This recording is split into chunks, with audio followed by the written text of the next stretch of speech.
Welcome to ESPN College Football Primetime, presented by Experian. And you're watching the Big 12 Conference on ESPN. A capacity crowd on hand tonight here at Bill Snyder Family Stadium, where the Army Black Knights come calling out of the American to tangle with the Kansas State Wildcats. Their first meeting since way back in 1987. I'm so glad you could join us. Excitement at an all-time high as week 2 continues. Louis Riddick, Roy Philpott in our broadcast location. Chris Button joins us on the sidelines in just one moment. Well, if you like close games, you found the right one tonight because these two teams, they've played 3 total contests so far, all 3 decided by a field goal. They sure have. And look, both coaches, I think it would be safe to say, are not happy with how their teams have played to this point. I think they play very different styles of football. You're going to see with Kansas State, you're going to see a team that's going to be very quarterback-centric. For Army, you're going to see a team that's going to run the triple option, the old-fashioned wishbone. It will be fun to break this down tonight. K-State Wildcats preseason top 25, an early week 0 loss to Iowa State. And now Avery Johnson, fresh off the comeback over North Dakota last week. Boy, he has been silky smooth to start this season. He sure is, Roy. He's one of the most dynamic athletes in all of college football, standing about 6'3", 195 pounds. He reminds me a little bit of Jaden Daniels, dare I say. He's having one of the best seasons, or the fastest start to his career so far, completing just under 70% of his passes, has thrown 5 touchdowns, 0 interceptions. They need a big game out of him tonight, running the football as well as throwing it. Love the comp to the former Heisman Trophy winner. Meanwhile, the Black Knights in search of a win, fresh off an upset a week ago. But in case you missed the big story, it was the story off the field in college football just this past Saturday. We'll tell you more about it coming up.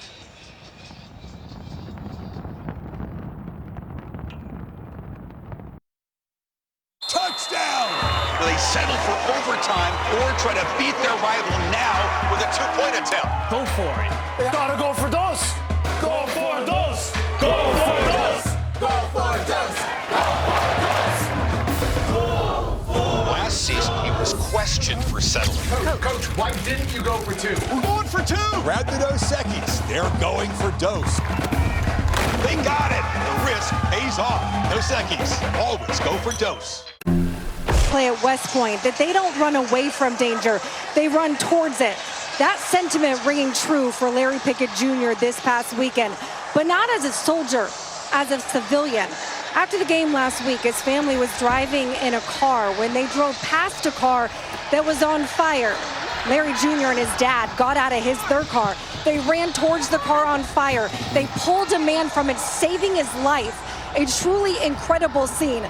When we talked to Larry Jr. yesterday, he was very humble about it. He said, that selfless service is just something that was ingrained in me from my family. His father taught him that, who is also here today, as he is at every football game.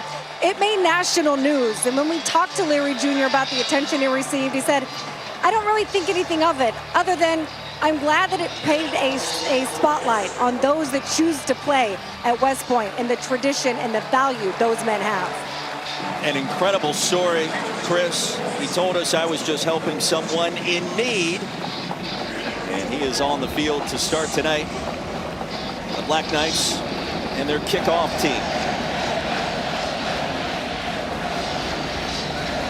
Great environment, outstanding weather here in the Sunflower State. Ready to go, Army. Won the opening toss and deferred. K-State set to receive. Anderson Britton underway in Manhattan. Special teams have been an issue at times to start this year for K-State, but not now. Outstanding return, Nuremberg. Shoved out of bounds in plus territory, and the Cats are in business to start.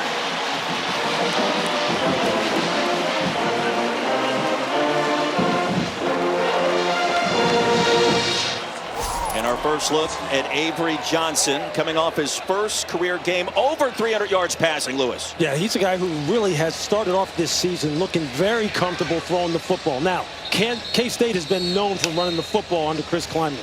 They want to run the football. Expect Avery to run it a little more tonight. But as offensive coordinator Matt Wells said, look, he said this, we're just trying to win football games. I'm not trying to use him any particular way, but expect him to be a threat with the ball in his hands out on the perimeter. Bryce Nuremberg with a fumble on a return attempt last week. He returns the opening kick, 44 yards this weekend. Early touch for Joe Jackson, the hero on the game-winning touchdown grab over North Dakota. Caleb Fortner holds through the line, a loss of 1. There's 2 inside linebackers for Army. Number 53, Caleb Fortner. Number 51, Andon Thomas. Those are the guys you will hear their names being called tonight. Early and often, they make a ton of plays. 2 captains, 2 leaders on this football team. Empty backfield is now Jackson motion. Playing Johnson to the right. Same play we saw in the game winner, but this one's dropped. And it's 3rd down and long just like that. Jaden Mays in coverage. And that's one number 4 in purple should have caught. So these are the kind of execution things that Chris Klieman has just not been happy about with his football team. That should be an easy throw and catch. You should be now looking at maybe 3rd and manageable, at least 3rd and a little bit better than what it is. Now you got a 3rd and long situation for Army. You can get off the field here. This is exactly the kind of start you wanted.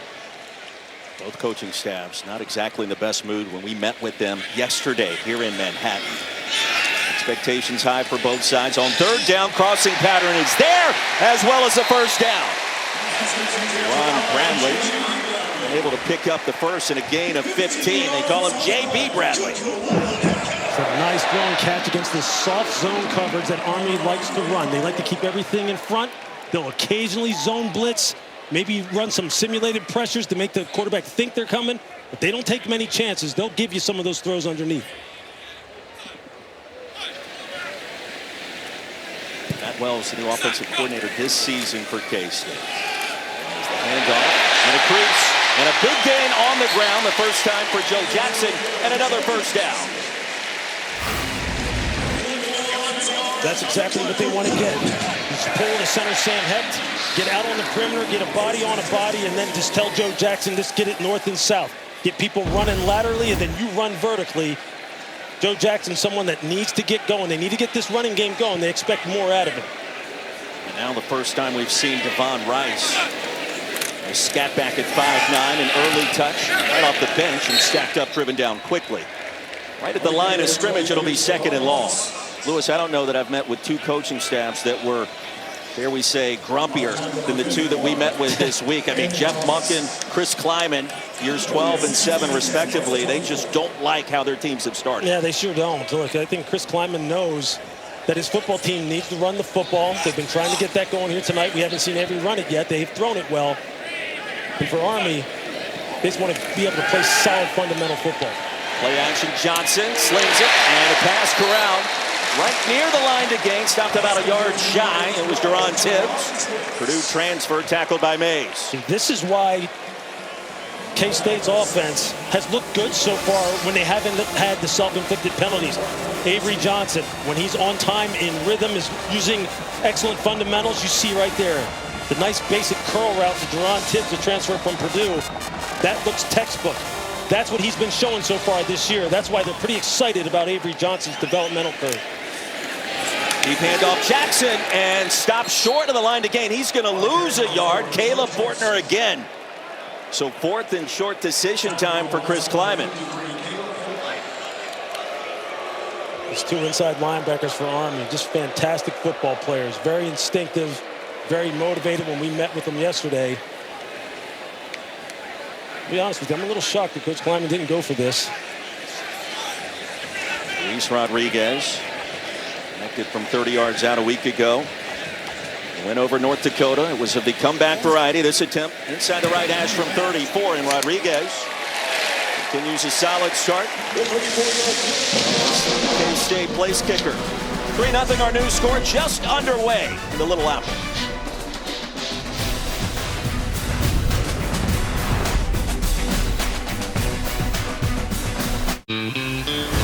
Someone is trying to frame us. Until our names are cleared. We're fugitives. Like Bonnie and Clyde with better snacks.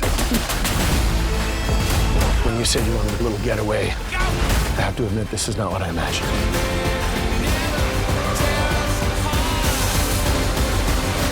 You are so Charming, sexy. stupid.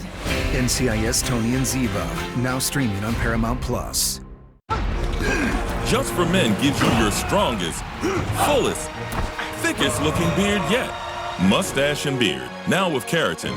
In just 5 minutes, score your best beard ever. Just for men. Welcome to Dave & Buster's Game Day HQ, the best place to watch every play. 10 wings for $10. Nice move. Watch every game with Game Day deals at Dave & Buster's. Bakers, 2 minutes.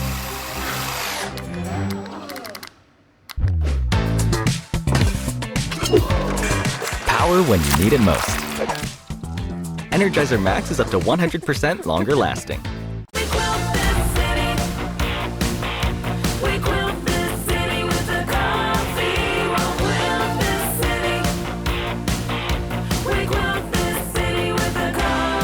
His career tonight, the senior from Selma, Texas, but he was injured late last week in the loss to Tarleton State. And you see that left ankle and lower leg area was heavily taped. He is currently on the Black Knights bench, and Wayne Coleman taking over for Captain America. An incredible year that Bryson Daly had last season. The start he wanted a week ago, and the injury forces him out of the starting lineup tonight, Lewis, and we will introduce America to Cale Helms, the junior from Tomball, Texas. Yeah, he got a little bit of time last week, and he really showed pretty well. Look, he had scored his first career touchdown. He's only played 4 games in his career, only attempted 4 passes, but I can tell you this young man threw for 8,000 yards in high school, 83 touchdowns, so he's more than capable, but I'll tell you, he is built for like a guy who was built to run this kind of triple option offense, and I think you will see them not hold back whatsoever. They trust him fully at the command. First career start for the junior from the Lone Star State, under center, running that vaunted triple option attack. And over the right side, he rumbles for a gain of about 3. The tackle, make it 2nd down and 7. We asked Jeff Munkin about Cale, and I said, Coach, he kind of reminds me of Bryson Daly with the physical stature and even his demeanor, and he agreed, and that is certainly high praise.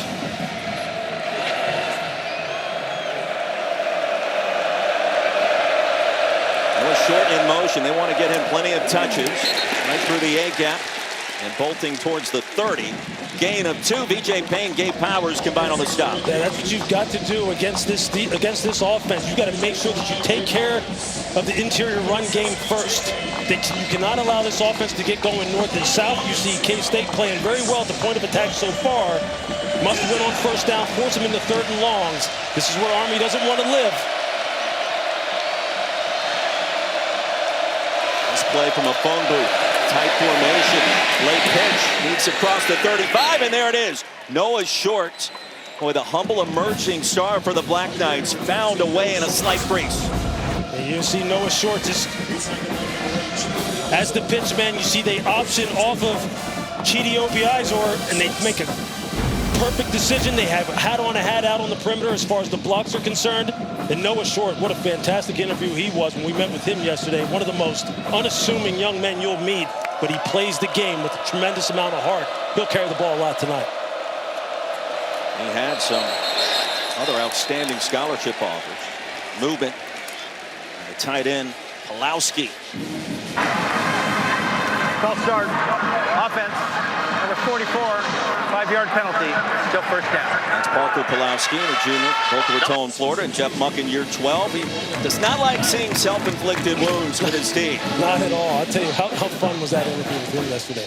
You want to talk about a guy who just gets aggravated as you can possibly be when teams are not disciplined.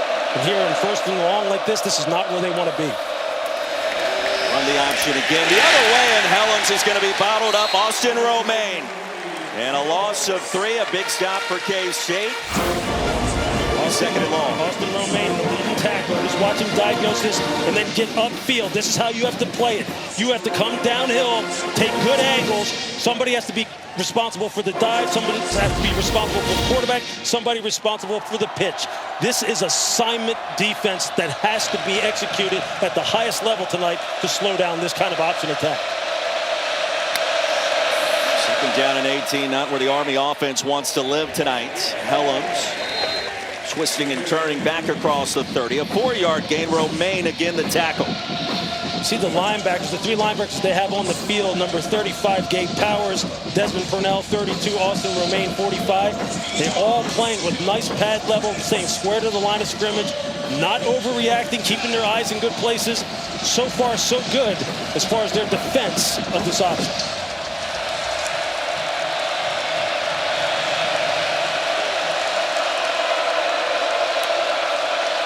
Knights have yet to attempt to pass. Helms wants to do it here. Now escapes the pocket. Straight ahead. Well short of the line to gain. Stop at the 38-yard line. So a 6-yard pickup on 3rd and long. It'll be 4th down for the Black Knights. If you're defensive coordinator Joe Klanderman for Kansas State, you're happy with the way your defense looks right now as far as what they call eye control. You'll hear us talk about it all night long. As far as defenders, making sure they're reading the proper keys, because it's essential against this kind of offense, and then making sure you tackle in space. That's a nice start for Kansas State. The false start penalty, and then the TFL really sacked that drive for Army, and the punt. Wagon seller. Hiram's out of bounds. It's Sterling Lockett right there, ready and waiting. K-State gets it back, a 3-0 lead halfway home in the first.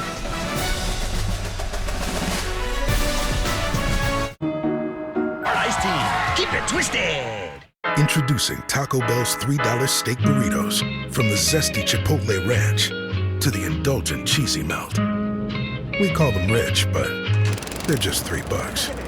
New $3 steak burritos, only at Taco Bell.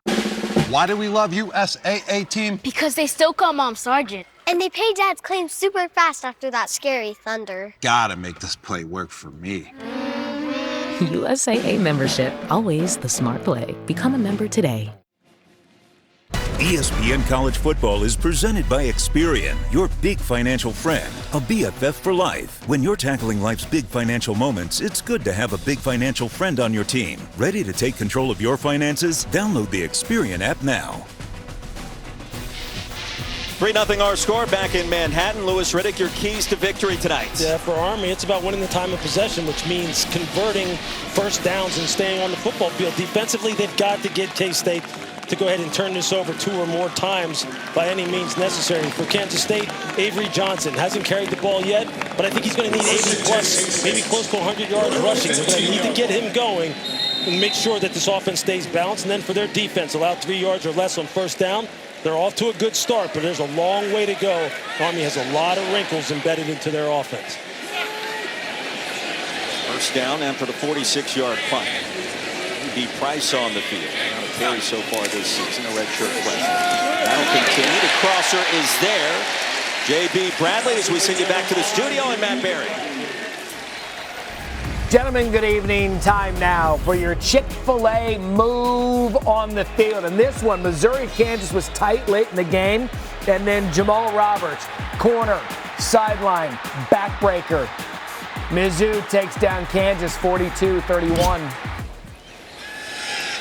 First time those two teams have tangled since 2011. And after a first down gain by Bradley, Braden Lofton able to escape and get to the 40-yard line. Kansas State might as well be known as tight end U. They've got about 5 different players that they can utilize in that position.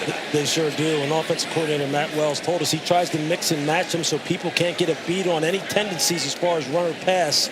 And they will rotate all 4 of them through there. And you can see so far Avery Johnson is looking real comfortable with his ball handling in the pass game. Johnson extremely comfortable with Matt Wells. Wells joined this staff a year ago and promoted, elevated as the new OC. Casey Larkin stops J.B. Price. That's another first down.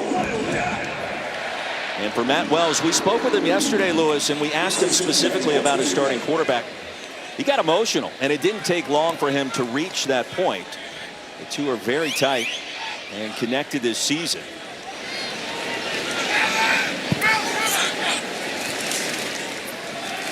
Handoff, it goes to Jackson. Dives ahead to the 45. Yeah, Matt Wells talked about the fact that the reason why he came here was because of Avery Johnson. People want to coach young men like this, who are humble, who are eager to learn, who want to be coached hard. He said, look, He's the kind of guy, he really emphasized the fact that he wanted to coach him hard on body language. He wants him to be aware of the fact that everyone on this football team watches every single thing that he does, and he's really grown into being the head of the snake, so to speak, as far as this football team and this football operation is concerned.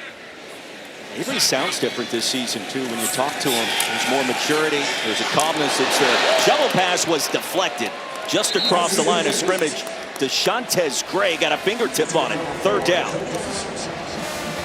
There's no question that sometimes Avery Johnson, like he'll say it himself, he'll maybe take some chances that he doesn't really need to. You got to be secure with the football because you carry the fortunes of the entire program in your hands as the quarterback every snap. Just last week he got away with maybe 4 times where he could have thrown interceptions that may have changed the game. He's got to clean that up. But he is a heck of a talent. Down in 7 for the incompletion. Johnson with plenty of time, surveys. Jackson stops short of the 1st down. It'll be 4th and 2. Casey Larkin, a form tackle after a gain of 5. Take Casey Larkin, the strong safety for Army, plays the game the way you want it played. And you can see he is a fiery, emotional individual who plays 1,000 miles an hour. There's no breaking down with this young man. If there's contact to be made, number 20 is going to find it. You saw it right there. Benson back deep to receive this punt from Simon Lannon. This Army team with a lot to prove tonight after what happened last weekend at West Point against Tarleton State. An upset 3-point loss, a couple of late missed field goals. Jeff Monken not in a great mood as a result. Something to prove tonight, and the Black Knights get it back after this.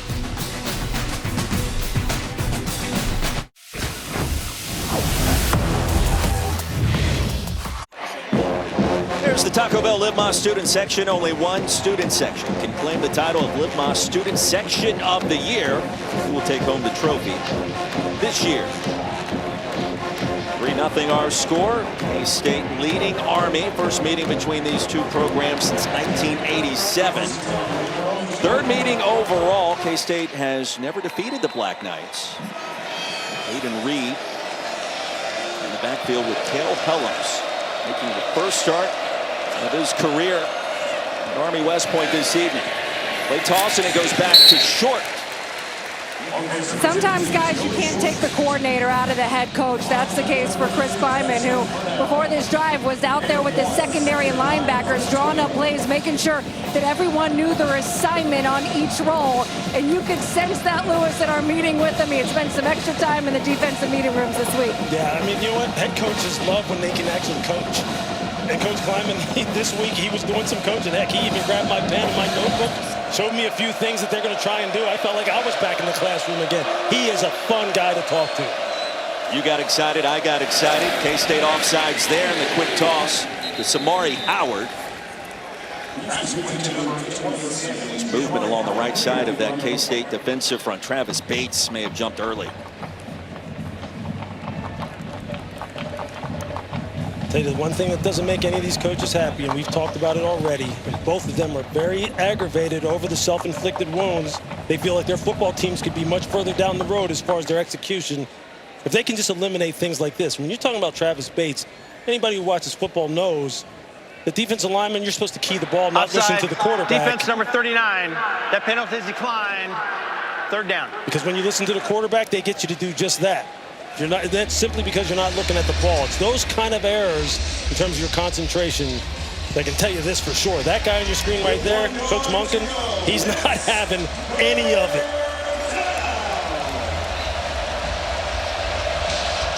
Penalty decline. 3rd down and about 1.5 inches to go. Both teams within the box, and Army straight ahead. The drive begins now for the Black Knights. Already a quick pace first quarter, and for Jeff Monken, that's exactly how he wants it. Army wants to play the time of possession game, chew up the clock, and have a chance on the road late. First down, here's the key down. It's a key down for any offense, but in particular for this one. They said that their goal is to get 5 or more on first down. They want to live in that 2nd and 5, 2nd and 4 type of range. See what K-State can do in order to prevent that. Howard went in motion. Helms is going to keep it. He makes the right read and rumbling across the 35. B.J. Payne the tackle. You can just see the key block. You see the tackle, Teddy Williams, just get up on Austin Romaine and cuts him off, and you see he isn't able to get in pursuit. B.J. Payne comes flying downhill in support. But this offensive line, Joe Moore Award-winning offensive line last year, is the best offensive line in college football. Lost a bunch of starters, but that's no excuse as far as Jeff Monken is concerned. He expects them to play better. Playing pretty well so far here.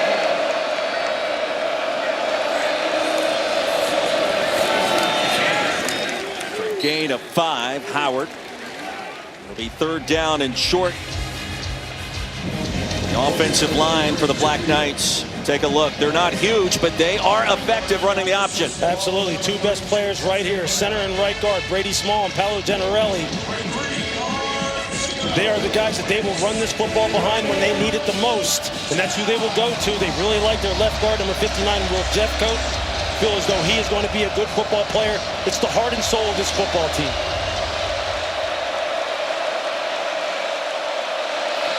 Third and 2. Helms surveys, and now around the right side, he's got the first down.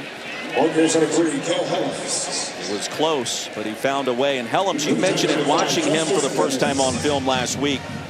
He was up for the moment. There was no hesitation. He scored the first touchdown of his career when Coleman was injured in the first half. Absolutely. And look, offensive coordinator Cody Worley said, I have full trust in him. He has demonstrated through practices, both in the spring and in the preseason, that he's up for the task. And as soon as they put him in the game last week, they let him run the football. And you can see here, he's built for it. Real thick in his lower body. He's up for the challenge. Quarterback follow. Next 2 on 3rd and 2. Pitch to short. Had some real estate for a moment. The burst to the 45 and drop there. A gain of 4. Noah Short told us too. You asked about the goal for this offense on first down. Without hesitation, we want 5 yards. That's the goal. It sure is. They want to get in second and manageable because obviously their bread and butter is running the football. Now, that being said, Cale Helms, he was a fantastic high school quarterback. Like I said, threw for over 8,000 yards, 83 touchdowns in high school.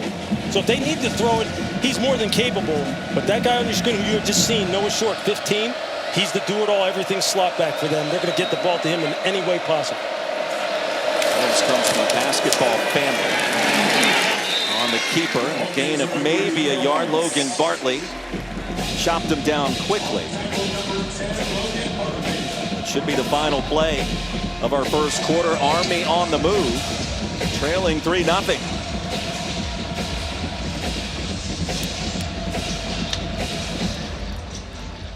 "15 minutes in, the start of our second quarter coming up. 3rd and 5 for the Black Knights after this. We just got to keep moving that ball and get ourselves in a manageable 3rd or 4th down position. That's our offense. So we didn't do that in the first drive. We got ourselves behind the sticks, but we're doing a little better right now. So I hope it'll last. Thank you. Thanks. There was a wry grin on the face of Jeff Monken. A good start for his team on the road, trailing 3-0. Lewis Riddick, Roy Philpott, Chris Button. 3rd down and 5 near midfield. The Black Knights will go for it if they gain a couple here. Went for it 40 different occasions last year on 4th down. Right up the middle is Carson Smith. The first touch of the season for number 34. A gain of 2. 4th and short for this football team might as well be 4th and long for some teams. They are going for it every single time. They went for it at a super high rate last season, as you see here. 4th down offense, 40 attempts last year. 4th in all of FBS, and they were successful at 78%. They just present you with such a headache in all the different ways that they can attack your defensive front. Shotgun look, play action. Helms wants to go long, and it's incomplete. He did have Smith open. The pass was behind his intended receiver out of the backfield.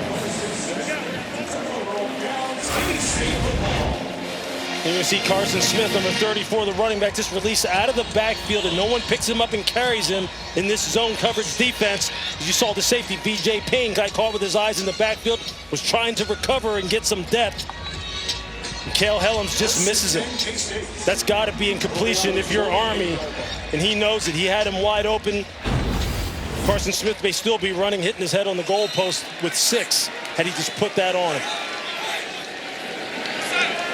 K-State gets it back in plus territory.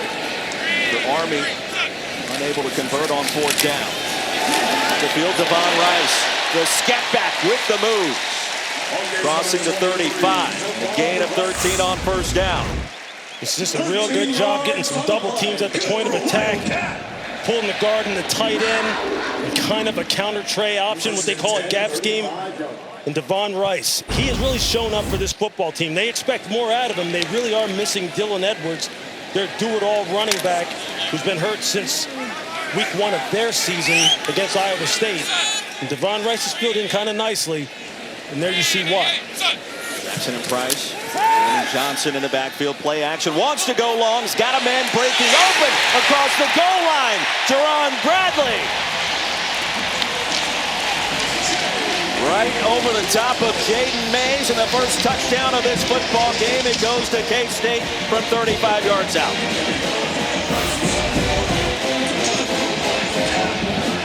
You see Jerron Bradley, all 6'5" of them, just using that long wingspan to take that ball out of the air. As he maintained control going to the ground as he has Jaden Mays on his back. Oh, you see the ball coming out there at the end. The previous play of a touchdown is under further review. We had a similar situation last week, Roy, in Atlanta with Nick Harbor from South Carolina. Ball didn't survive the ground when he went down. There you see the knee hit the ground. Does he complete the catch?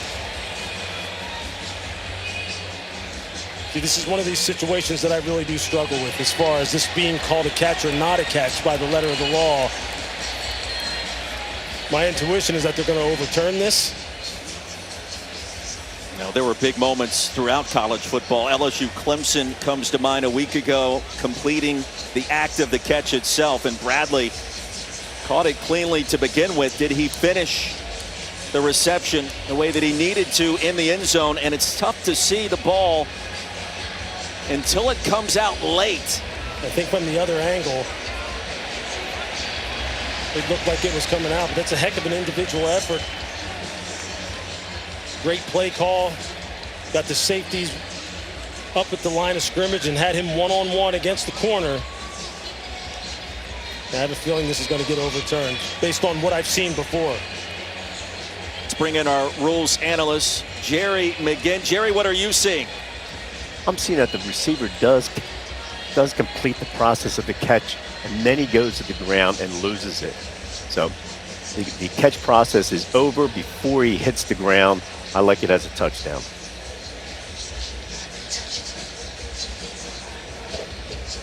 I'm going to have to go to referee school this offseason. Can I go with you? For this situation in particular. Because this is the one that I think there's just so much debate about what is a catch and what isn't.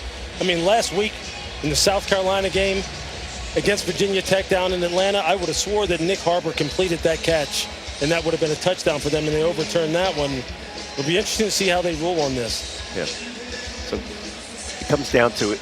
Is the receiver going to the ground to make the catch, or is the catch process over prior to the receiver hitting the ground? And I believe the process is over. Gotcha. This is an extended review. Our replay official, Gerald Austin, a Big 12 officiating crew tonight in Manhattan. A heck of an effort by J.B. Bradley. And for Chris Kleiman and Jeff Monken, an enormous sequence here in what was a 3-point game.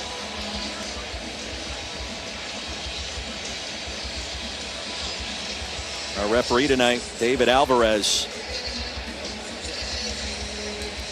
It was a 1st and 10 play. Way back at the 35. Oh, here comes the call.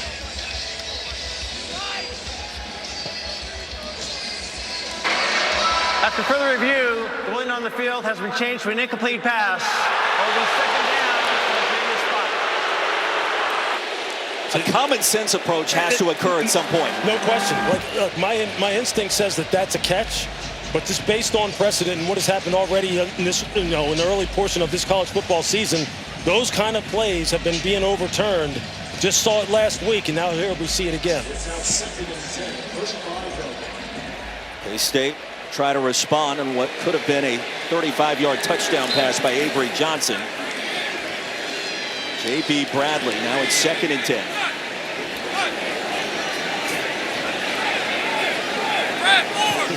He's the running back and a fan imploring K-State to try it one more time. Hit the X button, why not? Rice's stutter step. A nifty move across the 30. 5-yard pickup. It'll be 3rd down. I really do like some of the juice that Devon Rice brings to this football team. By no means am I saying he is Dylan Edwards, and this coaching staff will tell you quickly that he's not. But he's really brought them some electric playmaking ability. Now here, this is a key 3rd and 5 situation. We haven't heard from Jace Brown yet. Their leading wide receiver. I don't think he's on the field for this snap. Jace Brown, the best friend of Avery Johnson. Those two have certainly maintained their relationship. And now Johnson, first time we've seen his number called. A late penalty marker comes in. He is close to the 25, and let's check the infraction. You're going to get a holding on Jamiri Davis right there at the point of attack. Pulling the defender to the ground. And this has been the consistent theme for K-State through now the first 2.5 games this year. Self-inflicted wounds. During the run, holding, offense, number 14, 10-yard penalty. Still 3rd down. You're going to see the wide receiver. He's going to come into your screen off to the right here, late in the down. You will see him right at the point of attack. He just pulls the defensive back to the ground as Avery is trying to navigate getting out on the perimeter. You see him right there. Pulls him to the ground. Easy for the referees to make that call. It would have been 4th and inches. Instead, now 3rd and 10. And that is costly in terms of field position now. Just backing them up, putting them in these kind of situations that offensive coordinators hate. 2.5 minutes into our 2nd quarter. A 3-0 ball game. Johnson fires low. The pass corralled by Jace Brown. First time he's been targeted. It'll be 4th down.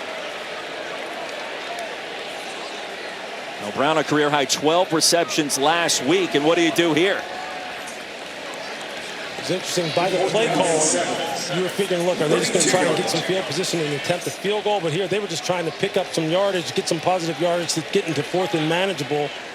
And they consider this manageable. This is where Avery Johnson, look, this is where he's got to go to work. His dual threat capabilities have to come into play. Low snap. Johnson with time, firing for the end zone, has a man. And the pad is caught in the back corner. Jerron Tibbs. On 4th and 7. Avery Johnson with some magic.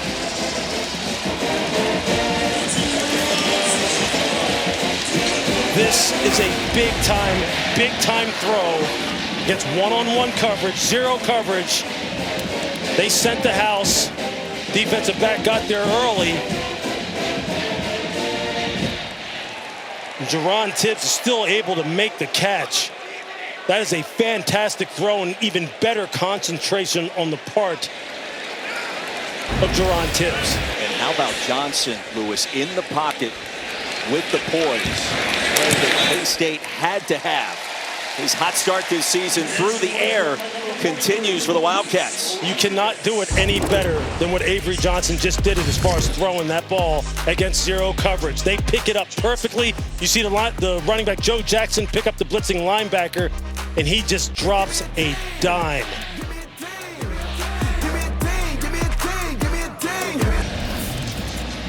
K-State leading Army, 10-0 our score, 11:47 remaining. Fast-paced first half. Louis Riddick, Roy Philpott, Chris Button.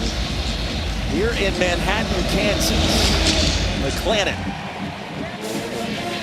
Fair catch made by Vincent at the 3. Let's take a look at our playbook brought to you by Modelo.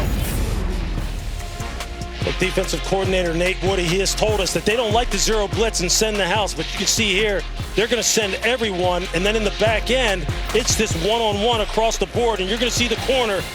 Number 6, Jabril Williams, he's just one-on-one with Jerron Tibbs, and he loses that foot race.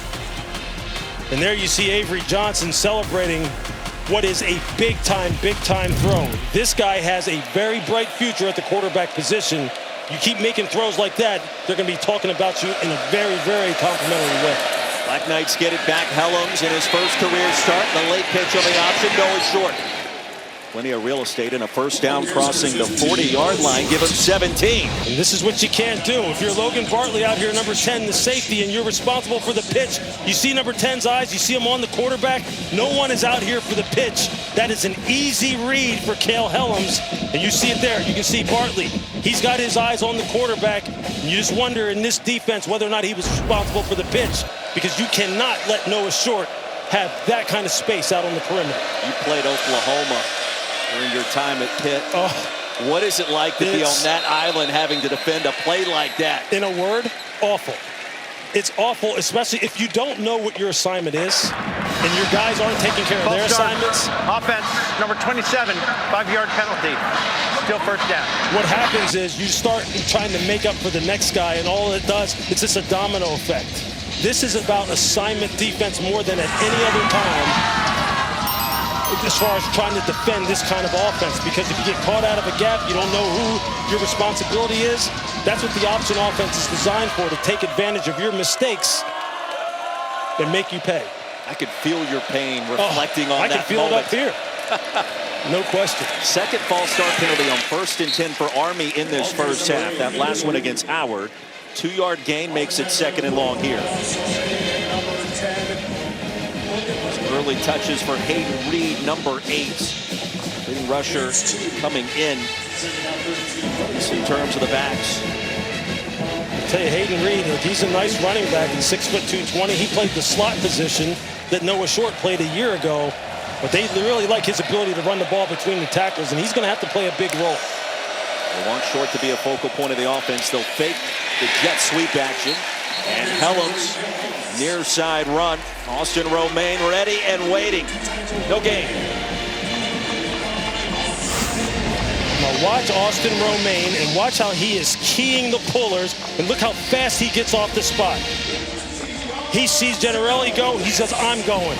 And he is downhill. This is why this young man is leading this team in tackles, why he's one of the best off-ball linebackers in college football. He plays the game with his mind, and then that way he can play faster with his feet. Now they got him in 3rd and long.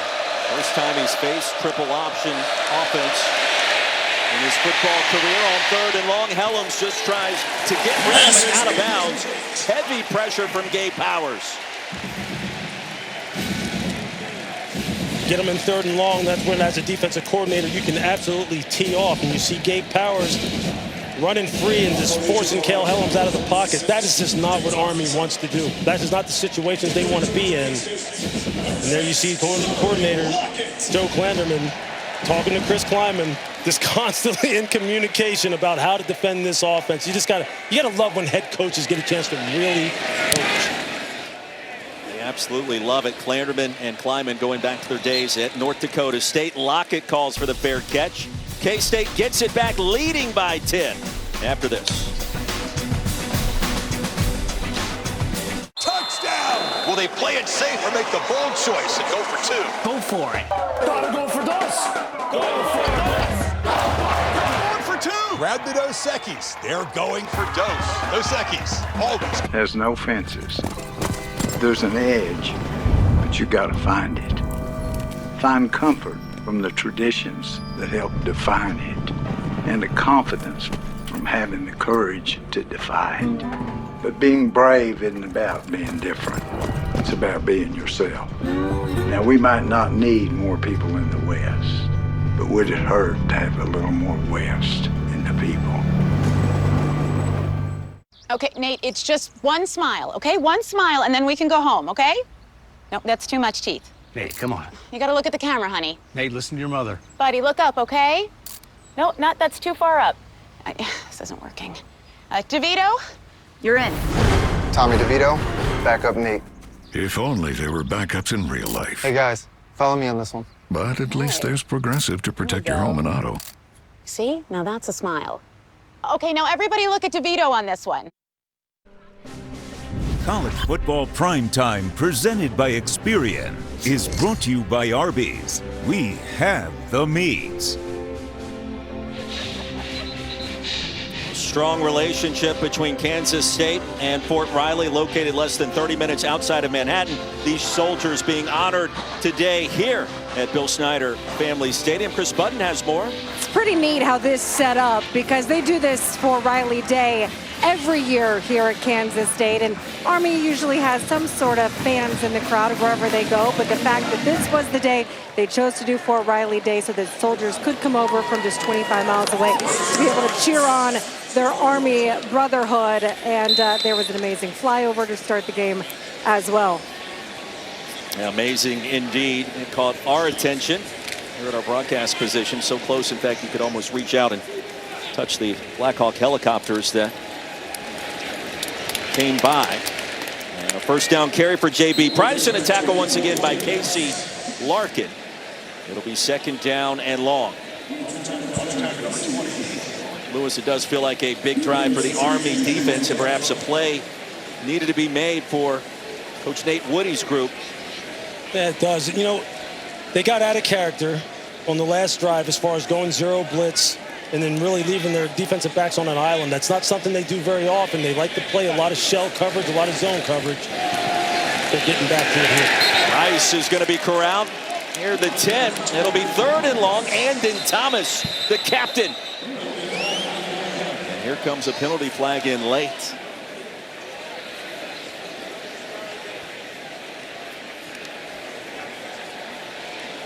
Creating negative plays, getting this offense behind the sticks is really one of their best chances of having some success against this K-State offense. Take a look at Avery Johnson.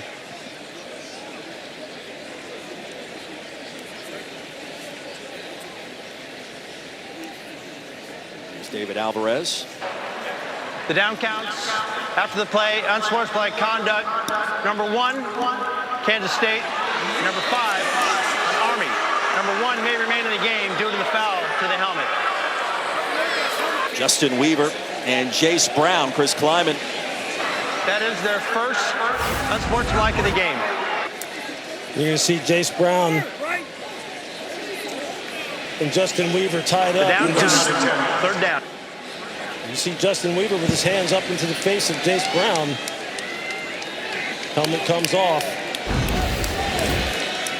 Well, it's been a different Jace Brown this season in preseason camp, according to Chris Kleiman. His relationship with Avery Johnson super strong, and well, the numbers certainly reflect his enhancements off the field and the dedication to his craft as leading receiver for K-State. Reps needed here on third and long. Johnson escapes, buys some time, floats it. Enough for the first down to Garrett Oakley, and upended crossing the 30. This is a nice job of Avery Johnson being patient. 21 yards.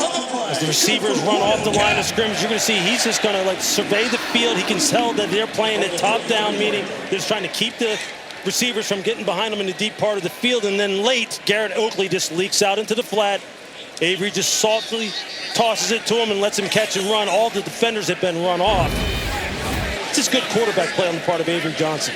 It's good, patient quarterback play. Third and 10, a gain of 21. First down. Jackson with all kinds of green ahead of him. Still on his feet into Army territory. And they will rule him out. He did pick up the first, but a gain of just 15. You're going to see this alley open up perfectly. For Joe Jackson, just can't quite there. You see the left foot and then the right foot step out of bounds. It was blocked perfectly, and they were off to the races. As you take a look at Matt Wells, he wanted to get this running game going. Thought we'd see Avery Johnson running a little bit more, but right now the running back's giving them the mileage that they want. He'll take that. That means that Johnson perhaps doesn't have to run it as much. He will here. And a first down scamper, twisting towards the 45. Casey Larkin, a tackle gain of 7. Just as you say, the running backs are carrying the load. Here comes Avery Johnson. He pulls it and gets the ball upfield quickly. Takes a big hit from safety Colin Madison. But he is as dangerous as they come, running the football from the quarterback position. You saw it last week in the 2-minute drive that they needed to have to win the football game against North Dakota. Johnson, through his progressions, and crossing the 35. Here's Moise. Well, a smart start for Avery Johnson. You know, he told us yesterday he's as own biggest critic, and his evolution continues in the downfield passing game with Matt Wells this season. And that was his third read in this route concept. He came front side, went backside. That was the third read to get to the freshman, Adonis Moise. That is the evolution of Avery Johnson. That's what Matt Wells is very pleased with as far as the progression that this young man is making week after week, and you're seeing it continue. Cool, calm, and collected. K-State quarterback, now a junior. Deep give to the edge. Perimeter run by Devon Rice. Now inside the 30, a 7-yard pickup. K-State on the ground just chopping up the yardage. Nice balanced attack, using the inside run game, outside run game, gap schemes, some zone blocking schemes, some zone read, pushing the ball down the field. They've got it all working right now. As you talked about earlier, that relationship between Matt Wells and Avery Johnson, we're seeing it in full effect. 2nd down and 3. Johnson's added probably about 8 to 10 pounds of good weight going back to last year. Play action, crossing pattern, Brown able to corral it, finally lost control for a moment, and Chase Brown now in the red zone. You see Chase Brown just running what they call a little smash concept, just coming off the field, off the ball slowly, and then break it hard inside. Double catches it. But then you see, after he finally secures it, ball goes right between his hands. You just see the explosiveness this young man possesses. He is a big play waiting to happen. Yeah, the home run hitter for the K-State offense. The 12 receptions last week. That was a career high, and went for over 100 yards in the comeback win against North Dakota. Rice joins Johnson in the backfield once again, and now a timeout call. K-State on the move, leading by 10, under 5 minutes to go here in our first half. This is our business. Pros everywhere you need us, with every part you need. From brake pads to stock your shop in Orange County, California, Brake pads. to oil filters for your fleet in Orange County, Florida. It's why we built a nationwide network of parts and exceptional service, all driven by one mission: to keep businesses big, small, and everything in between moving full speed ahead. Never know how. Let's kick it off. Tomorrow at the U.S. Open, the biggest rivalry in tennis. Jannik Sinner, Carlos Alcaraz, the men's championship. Tomorrow on ABC and also available to stream on the all-new ESPN app. Let's take a look at this week's college football rankings, brought to you by Chick-fil-A. A good start today for Arch Manning, 4 touchdowns in 5 minutes in the win against San Jose State. But look at 8th-ranked Clemson at home, leading Troy just by 11 points. And they trailed at one point today, Lewis, 16-3. Yeah, a little bit of a hangover off of that loss to LSU of just a week ago. Clemson, a lot of expectations on that football team this year with the roster that Dabo has put together. Things are going to get interesting real fast when the SEC schedule really kicks into full gear and these guys start playing one another. This is going to be a fun season. Incredible start after a sensational week 1 just 7 days ago. This drive now already spanning 5 minutes in duration. Rice, cross left tackle, twisting down short of the 15, DeShantez Gray. It'll be 2nd down. What feels like a big moment for this Army defense, trying to force K-State into a field goal attempt perhaps. Otherwise, trailing 17 in the first half, not the recipe to pull off the upset. Yeah, 3 scores, being in that kind of deficit is just not the way they want to play the game, not the way that they're built to play the game. So this is a critical set of downs. See if they can somehow, at the very least, hold him to 3. Diamond's Jackson met with resistance at the 15. Driven backwards, a short gain. Caleb Fortner was there. Part of that inside linebacker duo with Andon Thomas. Now here a key 3rd down. Avery Johnson has just been on it as far as his passing the football. Had just 3 incompletions on the night, and 2 of them were dropped. So, I mean, he has just been lights out, and I would expect them to put the ball in his hands, let him make some decisions here. Perfect on third down thus far. K-State needs 7. On the move again. Here comes the pressure. Johnson bought some time. Low delivery pass corralled right at the line to gain by Tibbs. Heavy pressure from Noah Nixon. The flag may have drifted in late.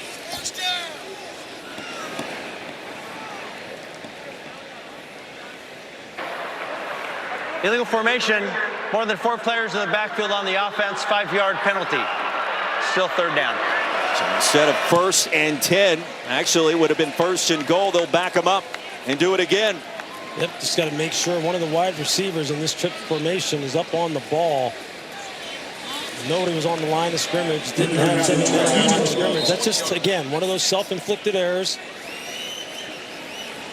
Lack of concentration, the kind of things that they had enough yardage, it looked like, to pick up the first. Now they're in 3rd and long, but it's got to be the Avery Johnson show again. And if you're Army, as we just talked about, you got to figure out a way to hold them here and force them to kick a field goal. Empty backfield, the middle of the field is wide open. Johnson wants to throw it towards the end zone, breaking open and incomplete. The last second PBU by Caleb Fortner. Well, he read that one beautifully for the Black Knights. That is pretty good. We're talking about a Mike Backer just running one-on-one with the tight end up the seam. It's one of the hardest things for them to do. Back to the football. You can't turn back and look. You have to have your eyes pinned on the receiver's eyes and try and play the eyes and hands and then just swipe the pocket. Maybe a little bit better of a throw by Avery. And that would have been 6 as well. Rodriguez from 38. And K-State tacks on another 3. 13-0 our score. And now a quick word from Verbo. As your host, I have some rules. First, no showers longer than 5 minutes. This isn't a spa. That's the rule. Meanwhile, at a Verbo, get the vacation you expect and never a hovering host.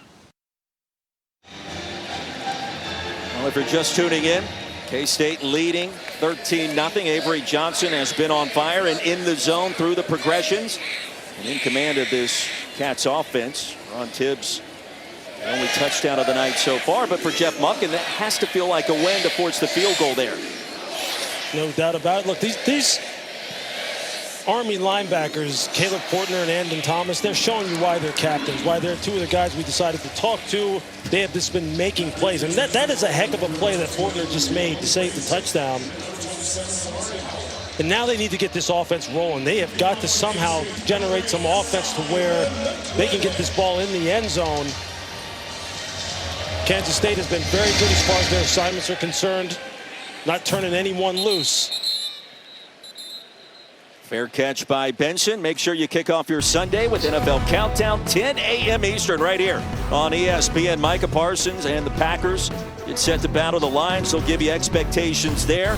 Monday Night Football kicks off Monday night. The Vikings and Bears, 8 Eastern on ESPN, ABC, ESPN Deportes, and the all-new ESPN app with Peyton and Eli back on ESPN2. And boy, you look at Caleb Williams, new look Chicago Bears offense, and J.J. McCarthy, Lewis. I mean, this is what you've been waiting for, right? You want to see what J.J. McCarthy looks. Kevin O'Connell has kept him on ice pretty much this preseason. Caleb Williams under Ben Johnson, what are you going to get? 3 possessions in the first half for the Black Knights. Cale Helms, first career start, lassoed by Wesley Fair. That is just so good on the part of Wesley Fair. Running the alley as the safety. He's responsible for the quarterback. You see Desmond Purnell just feathering the pitch man. Won't let him pitch it out to him. This perfect defense. There's the pitch to Noah Short. Weaving his way through traffic. It'll be 3rd and short. And a 2-minute timeout coming right now. We'll step aside. Army tries to begin a drive after this.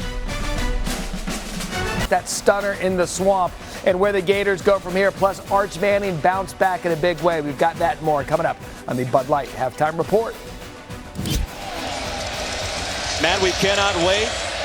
And Alex Golish, what a win for the Bulls. Back to live action here in Manhattan. Cale Helms, quarterback follow. Needed 2. We'll pick up 2.5.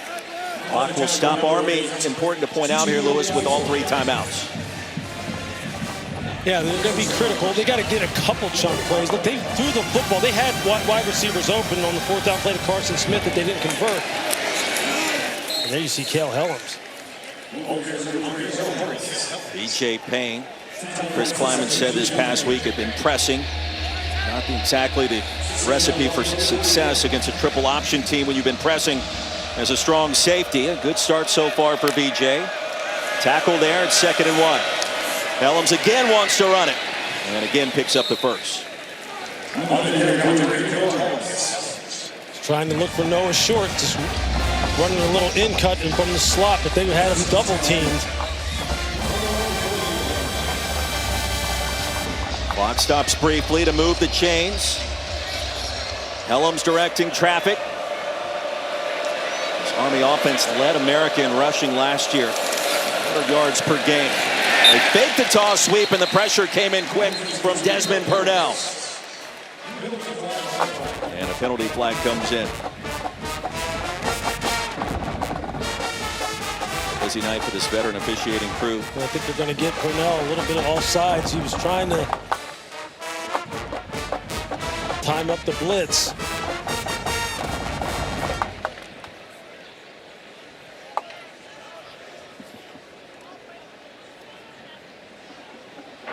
See if we get it.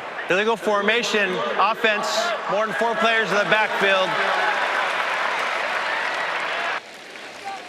That penalty is declined. It'll be 2nd down. An option there also for the 10-second runoff. 13-0. Penalty is declined. And they'll spot the football back at the 45.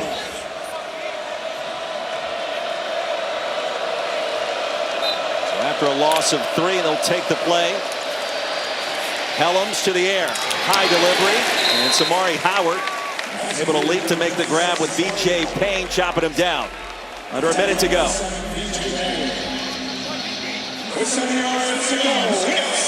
3rd and 7. The quick snap to Helms. Quick delivery again. High pass brought in cleanly by Brady Anderson.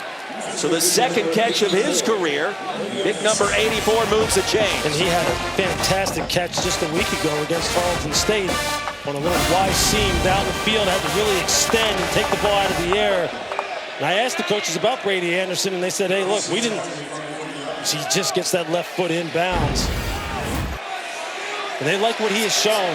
And I thought he was someone that maybe they can get him going in the passing game. He is a true weapon, I believe, as far as catching the ball down the field in the seam. First time in plus territory tonight for this Army offense. Helms keeps it across the 30. A big gain on 1st down, and another first for Army. Purnell with tackle. Here come the Black Knights. How big is this possession? This is some really good execution as far as them blocking it up on the perimeter. Cale Helms delivering the football. Aiden Reed over right tackle. And they'll stop the clock here. We'll check in again with Chris Budden. Chris Kleiman kept running down the sidelines, yelling to his defense, eyes, eyes, guys, remember your discipline.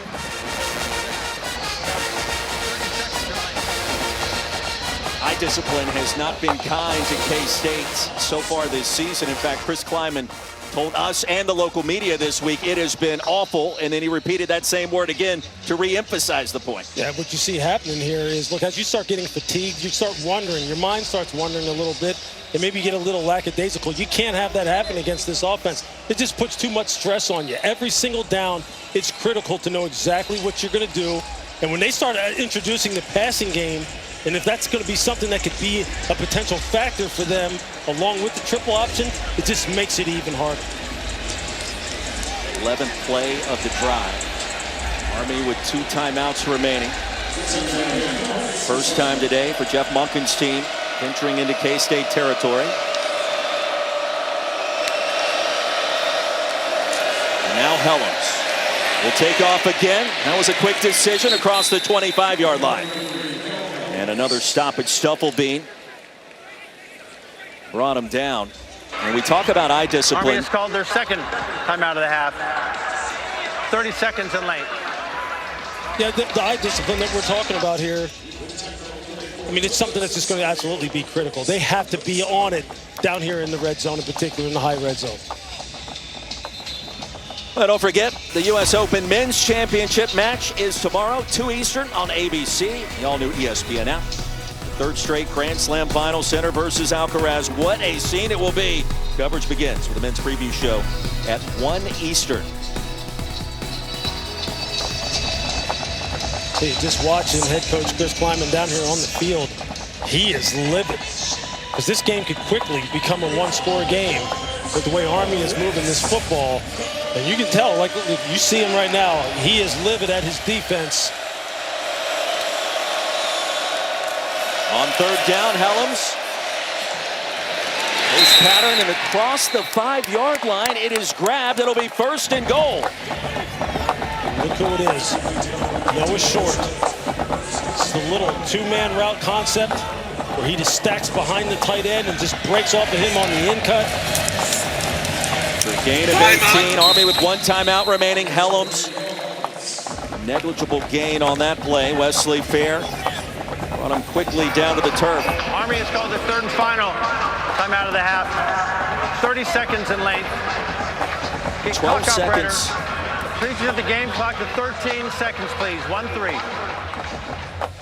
Just 12 seconds remaining in this first half, and Cale Helms in his first start, they'll add 1 more second back.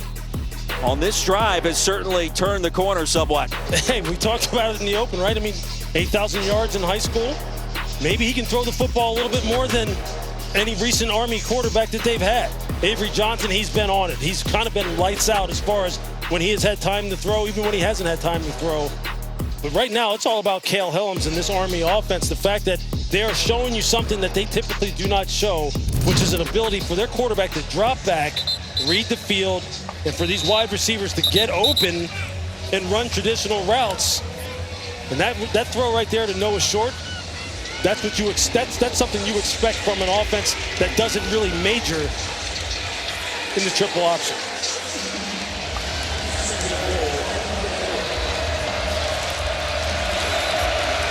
Second and goal.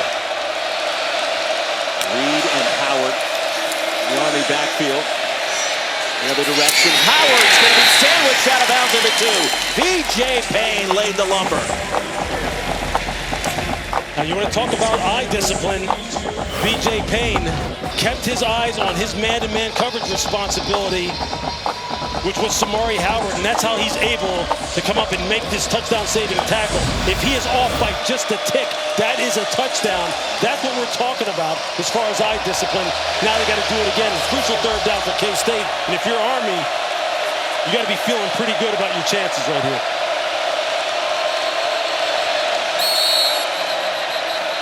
And on 3rd and goal. Timeout. Kansas State, their second of the half. 30 seconds in length.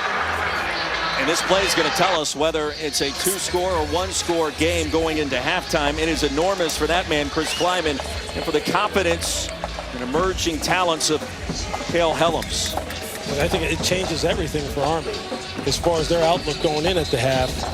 They come out here in the second half and they get the football since they deferred to start the football game. And if you're Chris Kleiman right now, you can understand why he's a little irritated. Because this is not the kind of drive you want to end the half on because of what it does for Army's outlook beginning the second half if they're able to put this in. And Lewis, the Black Knights, already with 3 third-down conversions on this drive. 3rd and 2, 3rd and 7, 3rd and 5, and now 3rd and goal coming up.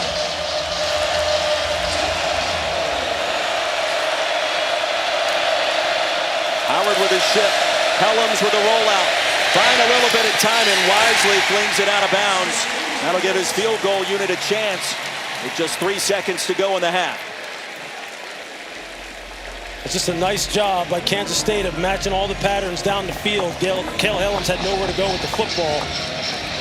Again, talking about eye discipline, they had everybody covered, played it perfectly, strung the quarterback out. And the offense stays on the field. Hey, they're going for broke, huh? But they know that a touchdown really does change everything here. You wonder, are they going to actually...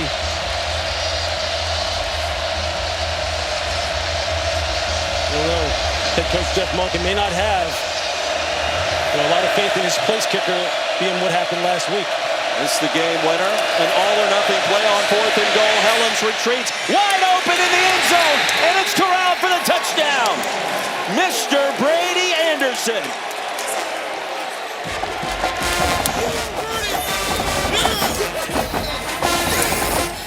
We're going to use that word again. High discipline. It's a heck of an individual effort by Cale Helms. See Brady Anderson go to the ground, secures it all the way through, completes the catch. That is a big-time gamble on the part of Army and head coach Jeff Monken, and a big-time throw and catch by Helms and Anderson. The decision to go for the touchdown pays off. A 16-play scoring drive. And the final play of the half is Army into the end zone for the first time in a brand new game at intermission. Black Knights will get the football to start the second half too, Lewis. You just see there's confusion in the Kansas State secondary about what the man coverage responsibilities were. You cannot have those kind of miscommunication errors when you're talking about being down on the goal line. This game has changed dramatically. 13-7. It's time now for the halftime report. Matt Berry, Joe. Welcome back to ESPN College Football Primetime, presented by Experian. And you're watching the Big 12 Conference on ESPN. Well, an unreal call by the Army Black Knights on 4th and goal, the final play from scrimmage at the end of the first half. And we've got a brand new ball game, 13-7. Lewis Riddick, Roy Philpott, Chris Budden joins us from the sidelines in just one moment. I didn't think they were going to go for it there. They did, and it was a huge play for the Black Knights. It was absolutely incredible. Look, Jeff Monken has really kind of put all of his support behind his quarterbacks, Cale Helms. He has said, hey, look, this young man can throw the football well enough to where now it makes us maybe a little bit more than just one-dimensional as far as the triple option. And the way in which he has stood in there, he has taken some big hits. He has kind of settled down. It has kind of changed the dynamic of this football game. And getting this ball here in the second half, let's just see what they've got here. Black Knights get the football first. Chris Budden caught up with both head coaches. I did. I talked with Jeff Monken coming out. I said, walk me through the 4th down decision. He said, Chris, I made that decision 5 years ago when we started going through analytics. I knew the whole drive that we would go for it on that moment. He said, in this possession, I want us to get back to playing Army football, which we did not do in the second half last week. Chris Kleiman so frustrated the way that half ended because he thought his defense played their tails off. He said the one thing is we've shown our cards a little much, so they might throw some different looks this second half. And perhaps a change defensively. And perhaps showing a tower formation look. Yep. On first down. Linebackers stepping right behind each other, and Cale Helms, his confidence has to be soaring. His first career start in the tackle by Purnell. Well, as OC Cody Worley told us, he had full confidence in this young man. As you see, Desmond Purnell in that tower alignment where he stacks behind Austin Romaine, makes the tackle. I think Coach Kleiman really let Chris in on something. They're going to have to change it up because once this offense gets a beat on where you're lining up, and then they are pretty sure about who they want to option off of and how they can get it blocked up, you're dead in the water. You've got to change your looks. That's the cat and mouse game that's going on right now. Nervous energy in Manhattan to start the second half. Both of these teams have played nothing but close games to start. All 3 matchups combined have been decided by exactly 3 points on each occasion. Now 3rd down. You saw in that second down play how they are attacking the line of scrimmage, trying to make sure that this ball doesn't go north and south.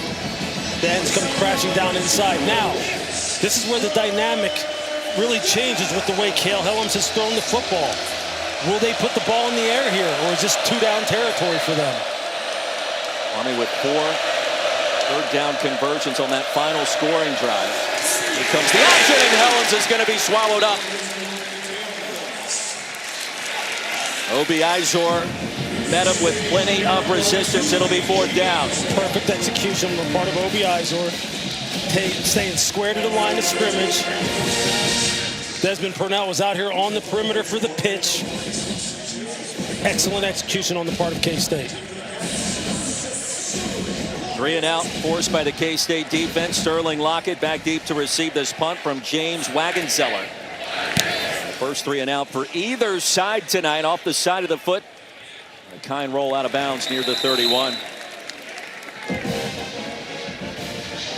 Time now for our drive recap, covered by Geico. You see on the touchdown, this is really just a 3-on-3 situation. The 3 defensive backs got to try and figure out how to sort out this kind of bunch route combination, and you see the safety, number 7, VJ Payne, just turns loose the tight end, Brady Anderson, coming across the formation. All Cale Helms has to do is buy time and just deliver an accurate pass. It's just so critical to communicate clearly down inside the red zone. Kansas State just didn't get it done. Wildcats get it back after forcing the 3 and out. Just underway in our second half. Play action, Avery Johnson, Jace Brown. And a first down just shy of midfield. Chris Bunt with more on the Cats offense to start the second. Yeah, Chris Kleiman told me offense needs to step up. He said, we're getting beat the line of scrimmage. He said they did need to run the ball more because the more this clock stops, the more it'll likely be in the hands of Army football, which they don't want to do. Yeah, you can feel that nervous tension as Jackson scampers ahead to midfield. And Thomas, Gavin Shields combined to make the stop, a gain of 3. This is such a hard thing for an offensive coordinator to stay disciplined running the football when you've got a quarterback like Avery Johnson and you've got 3 wide receivers like Bradley Tibbs and Jace Brown who can just torch a secondary. And Lewis, they do have great speed on the perimeter, perhaps underrated for Avery. He'll keep it this time. And a spin move. All down to the 47 by Andon Thomas, so it's 3rd down for K-State. Your Army right now you got to figure out a way in which to keep this 3-headed monster, these wide receivers, in check and see if you can force them to punt the football and get another crack at it. Avery Johnson has made great decisions on 3rd down, 4 for 5 tonight for 45 yards. He's looked super comfortable in the pocket. 3rd and 5 as Johnson surveys before the snap. Now with time and a dangerous toss, it comes in low, and the pass is incomplete, trying to spot Brown. There was blanket coverage there. Eric Ford was right in the way in that passing lane, and now the punt team on the field. Very uncharacteristic of Avery Johnson so far tonight. Maybe that was just a half-field read. He's just reading the 2 wide receivers to his right. He had some options if he were to come back to the field. But give Army credit, they get off the field and get that offense back on track. Lloyd Benson, the 3rd back deep to receive. It's McClannon punt. End over end this time. They'll let it bounce. K-State hop back across the 10. And a diving grab at the last second will stop it at the 11. Now the Black Knights get it back after all of that trip. Who are the Wildcats tied with? That is tough. That is a tough question. Come from behind. I want to say there were some crazy comebacks in the ACC last year. To think about it. Lewis Riddick, Roy Philpott, Chris Bunt back in Manhattan. Army in position. After forcing the punt, Noah Short, a late pitch. Racing ahead towards the 14. He's brought down there, a gain of 3. Desmond Purnell able to get him down to the turf. Desmond Purnell is showing that tremendous pursuit speed. Kansas State just running hard to the football, trying to stay secure with their assignments and their responsibilities. If I'm Army, though, with the way in which Cale Helms has thrown the football, I am trying to sprinkle in the pass, maybe a little bit more than I have done in the past. I understand what their philosophy is running the football. I may want to get him out on the perimeter and have him throw it a little bit more. Late toss and a trick play, wide open. They've got him in. Anderson had to wait for it into K-State territory. Noah Short with a brilliant delivery. It got there. It took some time, and Army will take it. And you're just going to see the double pass, or rather you just see the tight end, Brady Anderson. He really runs like he's going to run a little bit of a slant route. Just lulls the defense to sleep. pursuit comes up to try and take care of Noah Short, and then he just launches the pass down the field. That's a great changeup in terms of play calling. For a gain of 52. What a play call for the Black Knights. I mean, it's just perfectly executed. You can see everyone's eyes are now they're coming downhill. Noah Short, such a run threat, but he just pulls up and then launches it off of the double move to Brady Anderson, a guy who, again, it's just nice to see this young man getting an opportunity to catch the football. I thought he really popped on tape a week ago when they played against Tarleton State and his natural catch ability. That's 2 big plays for the sophomore tight end. Couple of impressive grabs by Anderson, including the touchdown. Helens dives ahead. And a quality gain on second and medium. It'll be third down and short. You know, we talked to Noah Short yesterday. He was recruited by the late Mike Leach at Washington State as a nickelback originally. Versatile player. You can see what he can do on offense. He started at West Point initially as a defensive back. Didn't take long for him to switch sides.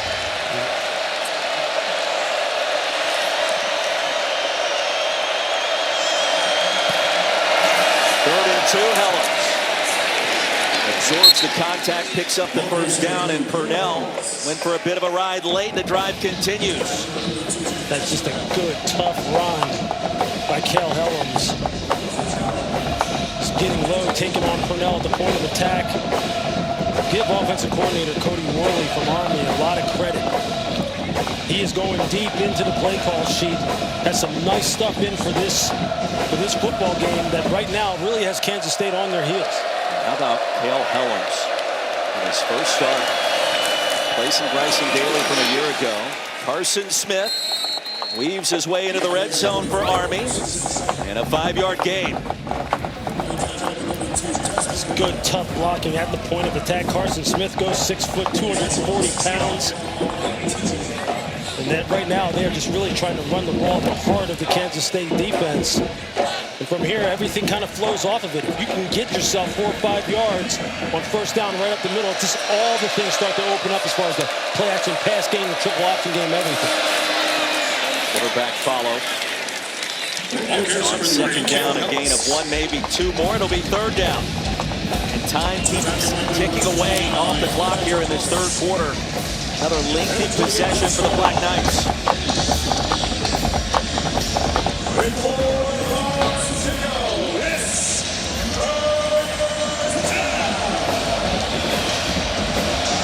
What Army has shown you so far as their play calling and their willingness to be creative, they've really got Kansas State in a tough spot. And the toss to Short.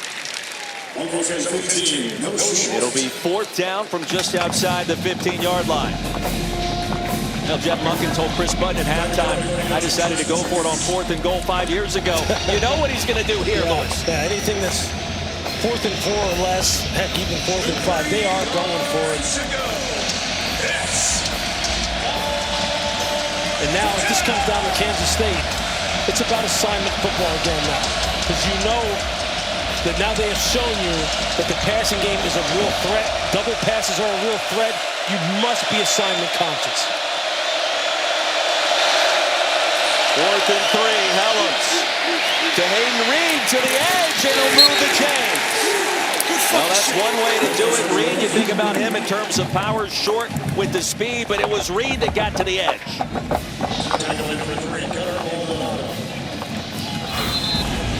This is just excellent blocking at the point of attack.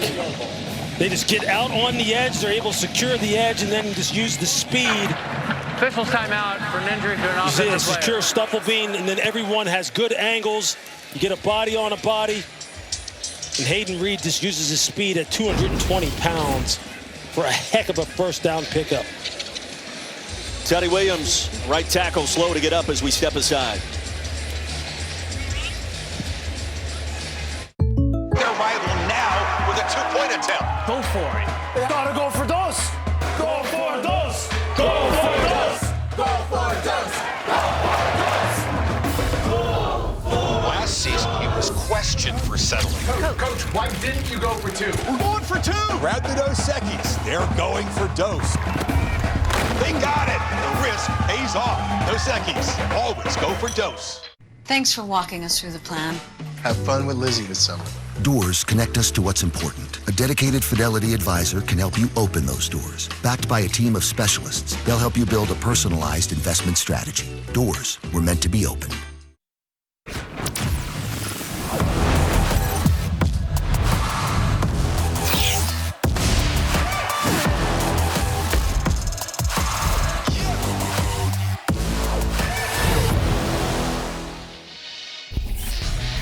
Now into the 9 o'clock hour on the East Coast here in Manhattan. Here's how we got to 13-7. Avery Johnson, Jerron Tibbs, a Purdue transfer, the first touchdown of the game near the end of the second quarter, but too much time on the clock. On 4th and goal, Jeff Monken rolls the dice. Brady Anderson reaching the end zone. That made it a one-score game, and now the Black Knights, Lewis, on the move in the red zone. The passing game has opened up everything in my estimation. In the way in which Army is attacking right now is really a nightmare scenario for Kansas State. Already halfway through, and then some. Our third quarter on first down. Carson Smith, a patient run. Gain of a couple. With 2nd and 7, they'll take that. Especially with the way this offense is moving right now, they'll take that. They'd like to get 4 or 5 ideally, but I think right now this offense is playing with a lot of confidence. I think down here you have to expect that they're going to get out on the perimeter again, test the eye discipline, test the assignment assuredness of this Kansas State defense, because down here they've had some issues with their communication. Teddy Williams back on the field at right tackle after one play. Helens off the counter and stacked up. Right at the line of scrimmage, it'll be 3rd down and long. K-State ready. Newsome met him, number 23 in purple. That is such an interesting play design. You think they're going to run the option out to your right, but they pull the backside guard and tackle. The quarterback just reverses out of it and runs a quarterback power. That's a lot going on for a defense to have to figure out where the ball is going. Kansas State does a nice job of defending it. Now they got to do it again. Actually, they got to do it 2 more times. Because you can best believe Army is not trying to settle for field goals. They're going for it in all situations, it looks like. And the Black Knights can pick up a first down without scoring a touchdown. Shotgun look for Helms. With time and now racing ahead, looking for a pass. Spun down at the 5. I thought if he just stayed north-south, he had a chance. Quay Moss with a tackle. What do you do here? I think they're going for it. There's just doesn't think there's any question that they are. I mean, it's what? It's basically 4th and short. 4th and 3 yards ago. That's short for them. So you got to be very conscious if you're Kansas State. Some kind of play-action ball handler, Jeff Monken running down to kind of really see. Maybe talk to the referee. He's going to call a timeout here. I believe so, with the play clock winding down. Black Knights will think it over. And there it is, the first timeout, the second half for Jeff Monken and the Black Knights. Army is called there. 4th and 3, and here we go again after this.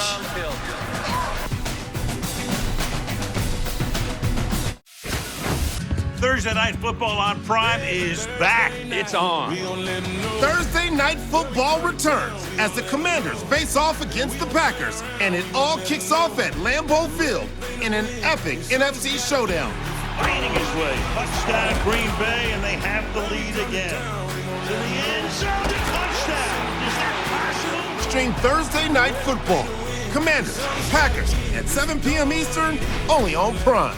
Pick 6 for $19.99 is the perfect meal for 2. I can't believe we're on a date. Oh, I'm just here for pick 6. Imagine what our kids would look like. I don't want to have kids with you. 6 kids. 6! Pick 6! Wait, could we eat here every meal? Yes. All right, I'm down. Pick 6 meal for 2 for $19.99. Get the new bundle for all of ESPN's Monday Night Football, NFL Primetime, and more. And with NFL Plus Premium, get NFL Network, including 7 exclusive live games, NFL Red Zone, and full game replays. Unlock it all with the ESPN and NFL Plus Premium bundle. Matt Berry in our college football studios, and a statement in the first half for Oklahoma and John Mateer. A touchdown pass, a touchdown run, and right now it is all Boomer at the break. 14-0. Mateer, a story there. The Black Knights of Army in Manhattan, the story here. 4th and 3 from the 5-yard line coming up, trailing 13-7.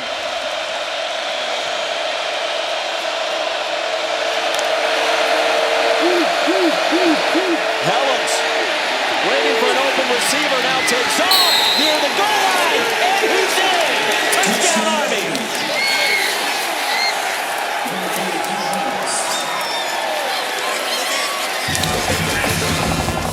That's just an unbelievable individual effort on the part of Cale Helms.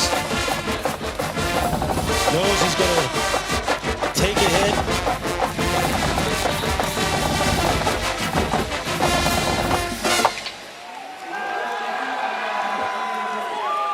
Now forearms down. He's It going to be still short. is a first down. Correct. And he's going to be short of the touchdown. And a great look by our crew here. Absolutely. Onside in Manhattan, right over the top of Romaine, and Helms is going to have to trot back out on the field. But to me, that is indisputable video evidence. Overturned the touchdown, and it should be quick work for this veteran Big 12 officiating crew, David Alvarez. That is a heck of a play call, giving him the option to throw the football or pull it down and run it. There you see the left forearm clearly on the ground. Ball spotted about the half-yard line.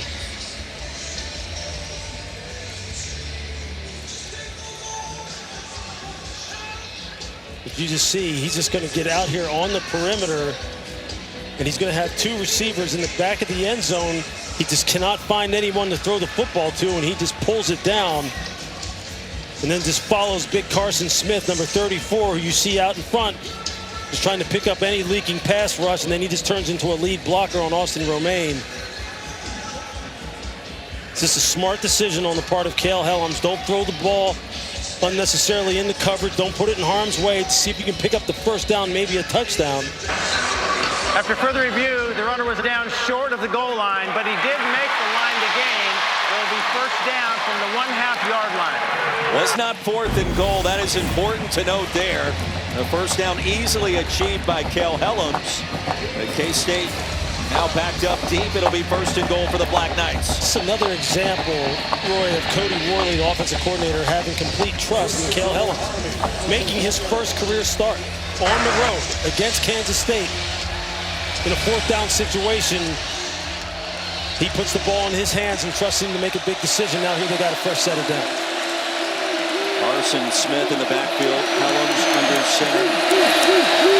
Over the left side of the line, and he's across. In for the touchdown. And Army an extra point away from grabbing its first lead of this game.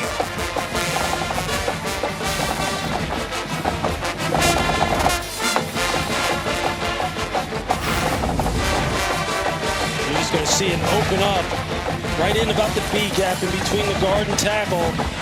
Austin Romaine takes a hard inside charge, and Helms is able to sneak in right beside him, just kind of like avoid him. Good low blocking, that wedge blocking at the point of attack. Army's offensive line getting low. This is great execution. That is a 14-play touchdown drive, taking nearly 8 minutes off the clock.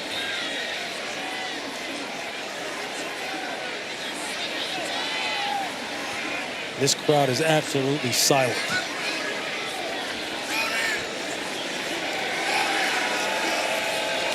Both head coaches surveying the playing surface. They were not in the best of moods yesterday. Jeff Monken told us he was as angry as a hornet. A couple of other choice words. That was the first sentence he said to us in our meetings here in Manhattan. What about now? Yeah, if you know anything about him and the way he is, he's not happy right now. He knows that they got a long way to go, but I'll tell you what, his team has shown the kind of grit and the kind of fight he wanted to see them show. And the offensive line right there, that's the kind of toughness that he's looking for. Let's answer the Aflac trivia question. Since the start of last season, K-State has 5 come-from-behind wins when trailing in the fourth quarter. Tied for the most in the FBS. Who are the Wildcats tied with? I'm going to go SMU. That's a good guess. I don't even have one. I mean, that's such a broad question. I mean, trailing in the fourth quarter? Illinois. There you go. Brett Bielema says hello. How about that? How about their team looked pretty good today in their battle with Duke? I'll tell you what, Chris Kleiman, once again, his football team is in a situation where they may be setting themselves up to have another fourth quarter type of comeback. When Avery Johnson put this football team on his back last week, because they are in a fight right now with an Army football team that I think has really found a whole different dimension to their offense. Their 2 scoring drives, Lewis, spanning a combined 30 plays. Almost a full quarter game time off the clock in the process. Nuremberg, a big return to start the game of 44 yards. With another crease here, and there he goes. Buzz Nuremberg, 1 man to beat. And he does it. Touchdown, K-State. There are no flags.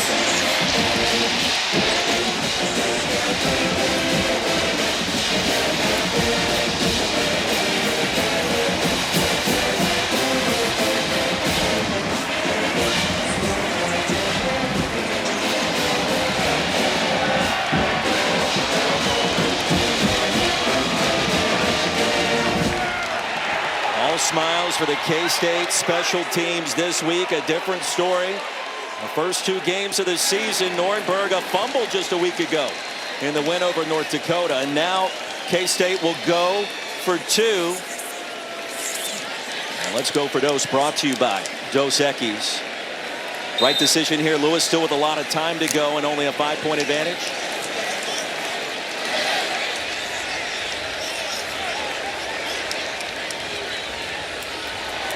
K-State offense on the field as Jace Brown goes in motion. Johnson across the middle. There it is, and the 2-point conversion is good. Jerron Tibbs. Touchdown in the second quarter, the 2-point play in the third, and the lead back to 7 for K-State.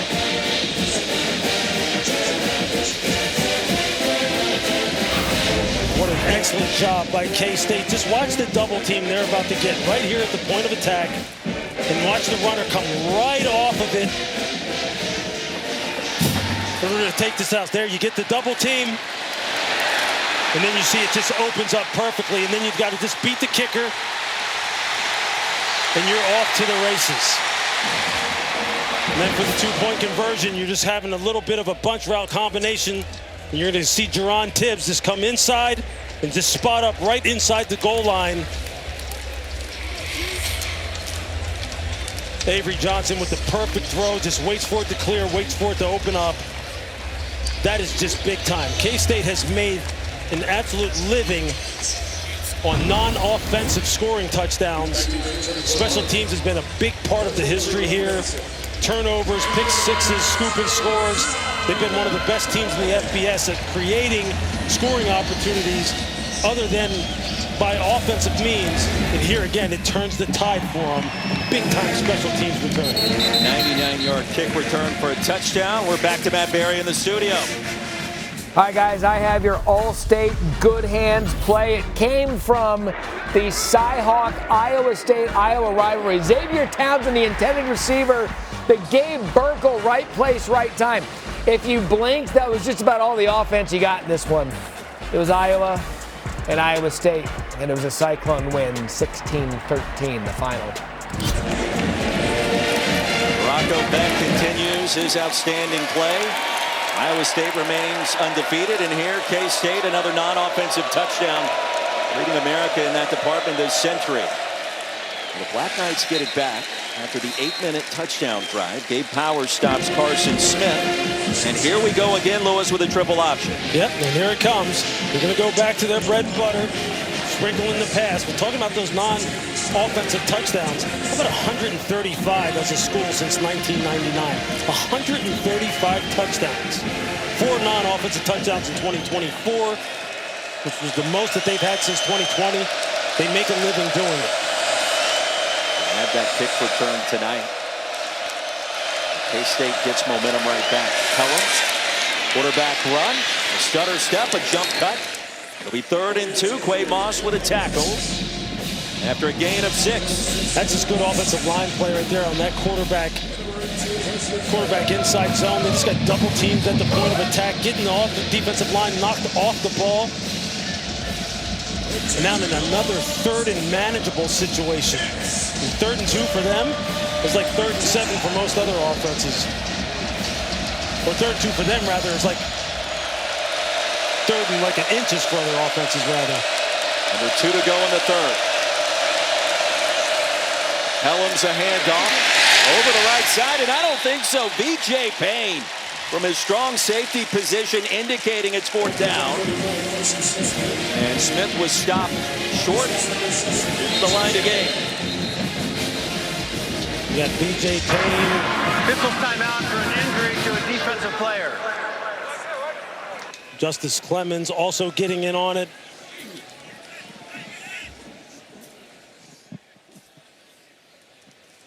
Malcolm Alcorn Crowder, the injured Wildcat. 4th and 2 coming up, and perhaps another decision for Jeff Monken next Saturday. 2 big SEC games on ABC and the all-new ESPN app. 3:30 Eastern, Georgia takes on Tennessee. Then in primetime, LSU hosting Florida as the Gators look to bounce back after what transpired earlier today against the Bulls. Meanwhile, the Stanford Cardinal in Provo to tangle with BYU. That game follows us here in Manhattan. And Andrew Luck, the new general manager, the GM, #1 overall draft pick of the Colts. His career ended prematurely as the starting quarterback, and now in college football, Lewis. Yeah, Andrew Luck, one of the greats, unfortunately decided to walk away from the game much earlier than maybe what the Colts wanted him to. And they've been on the hunt for a quarterback ever since. And now he's in charge of building that program out there along with Frank Reich for this year on an interim basis. And it'll be interesting to see what he's able to do long-term with that football program. 4th and 2. Army with its offense on the field, deep in its own territory. Just like when K-State has the ball, they put the ball in Avery Johnson's hands and let him make decisions. Cale Helms has earned that right tonight. What a heck of a performance so far in his first start. 3 of 4 on 4th down. And now it's Helms. Quarterback follow. That's enough for the first and a lot more. Helms into K-State territory. Stopped by Quay Moss. And a massive gain on 4th and 2. Give him 16. Just look at the blocking here at the point of attack. And then watch Helms just pick and then get outside. Just look at the movement that they get. And then Helms just finds a way to get his body sideways and squeeze through a crease. Just look at the massive bodies just getting pushed. That is what Jeff Monken wanted to see. Boy, he has got to like how this game is going for his team. Smith, late handoff. You watch Helms, and if you squint just a little bit, he reminds you a lot of what we saw a year ago with Bryson Daly. And we asked Cale, what did Bryson tell you before this game and this start? He said, go be yourself, and that will be enough. And Jeff Monken told us the same thing. You see what he's done so far tonight. If you're Kansas State, you're going to have to find a way to make this young man start to second-guess himself, because right now he is playing with tremendous confidence, both in terms of his run reads and when they decide to put the ball in his hands and let him throw it. They're going to have to slow him down, because they could grind this game down and have it be a last possession type of thing where they're sitting there on your goal line and time expiring and they're going in for a score. Hey, your barber will be right with you. One barber? Hey, well, I'll get some burgers after this. So in. Just the sides and the top, please. Oh, Sam, keep it tight.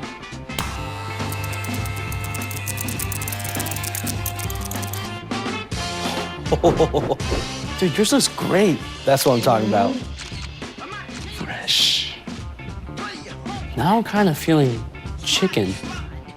Can't wait to show my mom. Cam, I'm a fan. That means a lot coming from you. When I was a kid, I want to be just like you. Who are you? I'm here. Yeah, let's go, boy. Do you want this? The house, the women, the lifestyle. Yes, sir. Say hi! Activate my... You want what I have. You have to take it from me. What are you willing to sacrifice? Everything! Him. Rated R. Only in theaters September 19th. Pro Plan believes exceptional nutrition fuels more than the days in your life. It fuels the life in your days. Pro Plan. Fuel for life.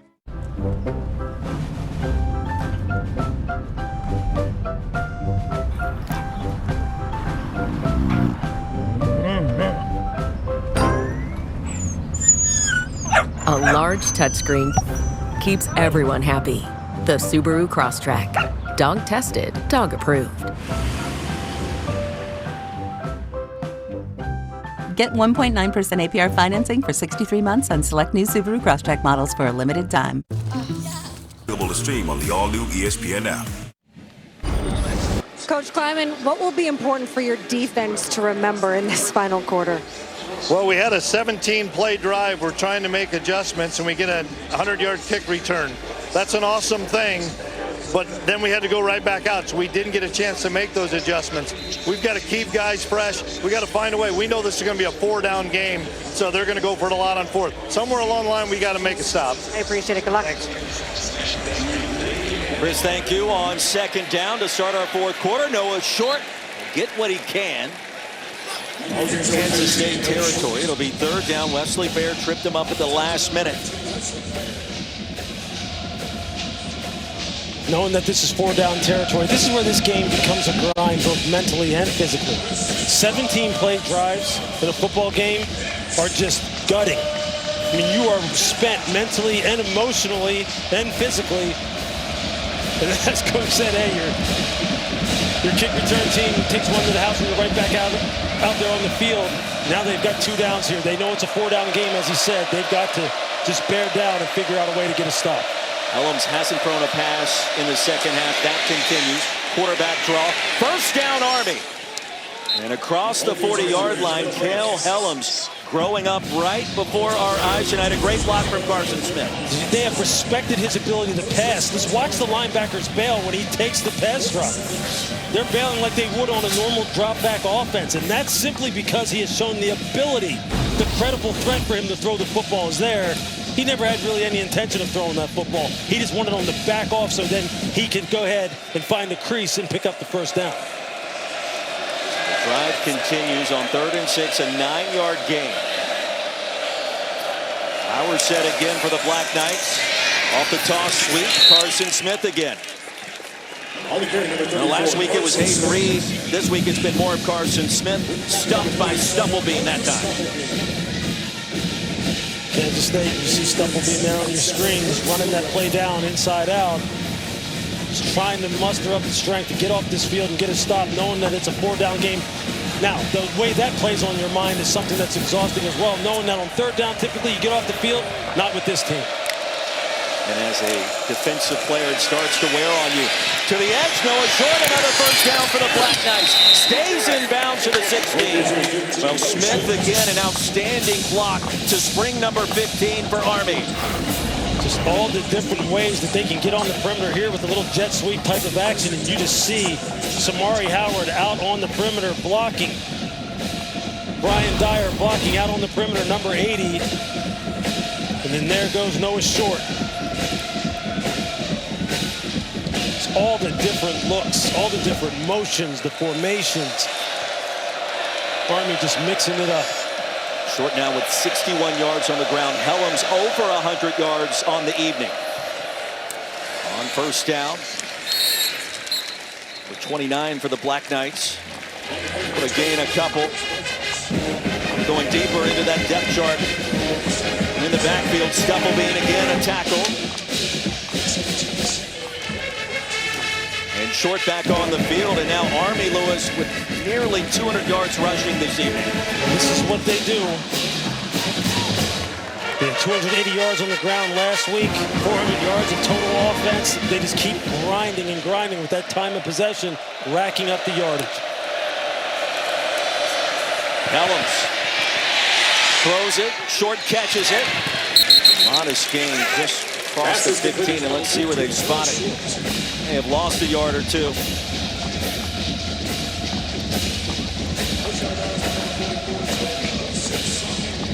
Shami able to shove him out. Third and a little bit longer this time. That's going to be a loss of 3. Oak Landerman. There's a big down for Kansas State. You got to keep them in 4th and long. You got to force them to kick a field goal here and not give them the confidence to go for it on 4th down and try and tie this game. Smith and Howard in the backfield. Helms is flush. Here comes a penalty flag. Tries to buy a little bit of time in an awkward toss out of bounds. And we'll unpack the penalty on 3rd and long.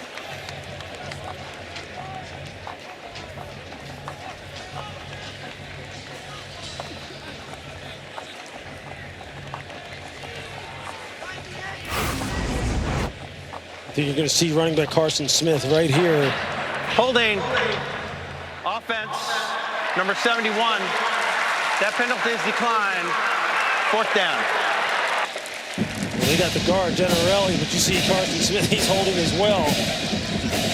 So you had 2 guys, as they started to lose their pass rush, have to try and hold on and buy some time for Cale Helms. And a field goal attempt coming. Dawson Jones. Rear long is 40, 2 for 4 last week. A lot happened at the end of that game in the upset loss to Tarleton State. And a 35-yard attempt inside that left hash, and Dawson Jones powers that one through. The lead down to 4, 10:46 remaining here in Manhattan.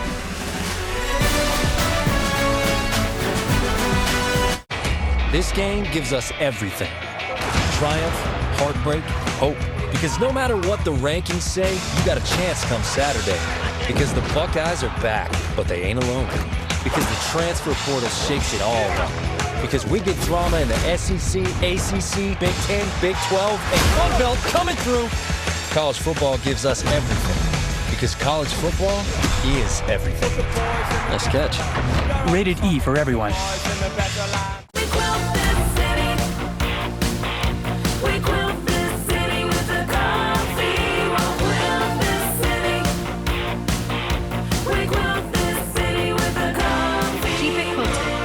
Northern.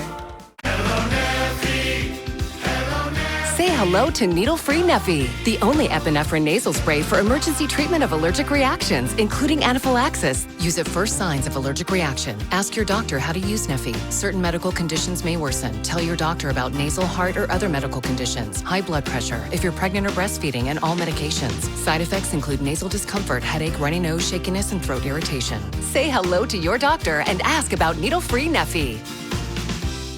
$7 for coffee? Nah. How about Sonic's salted caramel toffee iced coffee with cold foam for only $2.99? It's the fancy without the pricey.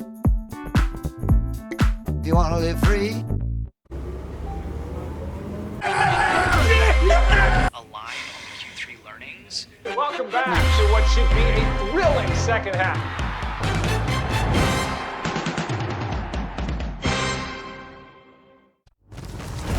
Matt Berry, our AT&T Multiview, keeping fans connected. A busy night in college football, but I want to call your attention to what's going on between LSU and Louisiana Tech. That on SEC Network.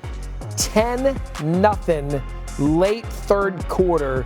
The Tigers have made it a game with Louisiana Tech. And Arizona State, 12th ranked team in the country, down 14 but driving. Matt Berry, thank you very much. The September corn moon out in full effect in Manhattan, Kansas. A 4-point game.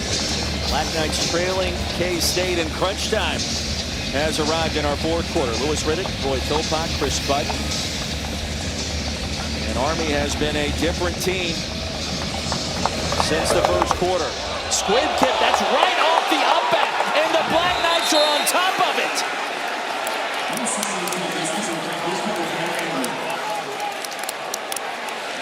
Cole Seawright able to recover what turns out to be a makeshift onside kick, Lewis. I mean, this is obviously something that was called. He aimed it. One on field that the ball touched the receiving team member and recovered by the kicking team. First down, Army.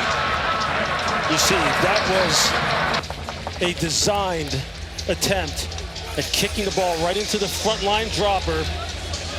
And you're just going to see it. It goes right here. A line drive shot. And as you're retreating from that front line, I mean, that's almost impossible to get out of the way of that. You see, the front line dropper did a nice job of keeping his eyes on the ball being kicked. You're always taught, make sure the ball is kicked. I just don't know how you really coach a guy to avoid a ball coming at you like on a laser track. I mean, that is a heck of a call on the part of Army. A heck of an opportunity now. Anderson Britton kicked it off. Bergeron. Army gets it back, trailing by just 4, approaching 10 minutes to play. Carson Smith will be tackled by Gabe Powers. And now a big play for each side on special teams as the Army offense starts to heat up. Just absolutely just chewing this clock up. Kansas State offense has been on the field for just 4 plays the entire second half. They have not seen the ball except for 4 plays. 2nd and 9. Collision in the backfield. Helms is able to maintain his balance. Something out of nothing, stopped in midfield by Powers. You can see Carson Smith just ran right into Helms. His track was off course. And you can see Helms just ad-lib and just find a crease and get some positive yardage. Jeff Munkin told us yesterday, sometimes the wins feel more like a relief. The losses start to add up. It gets painful at times, but imagine if Army bounces back with a win just 7 days after losing to Tarleton State. This Kansas State defense being put to the test. They have got to hold this to a negative or no yardage type of play and force Army to make a decision on 4th down. Follow and Helms tripped up. Carson Smith, that may have been right over his ankle. It'll be 4th down. Again, Carson Smith just clicks feet with the quarterback, Cale Helms, as he's trying to get on his path. That's 2 critical errors involving Carson Smith on this series.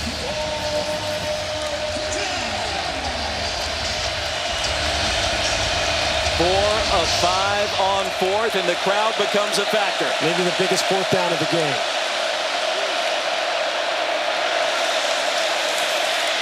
Helms will buy some time to the edge. Has to go, and he gets there.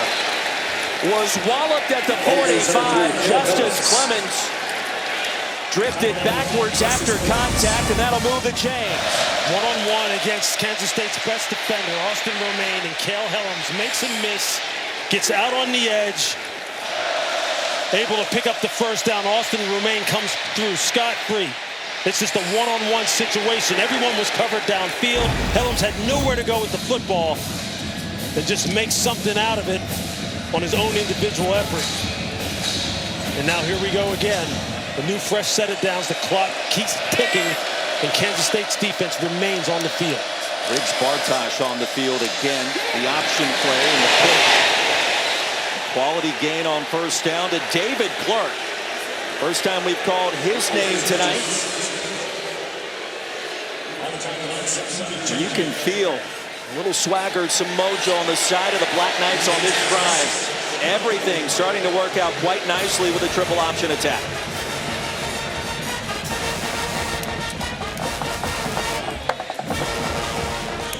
Black Knights offense, Lewis, getting lathered up. Just see it. Let's look at that time of possession. 20 minutes and counting.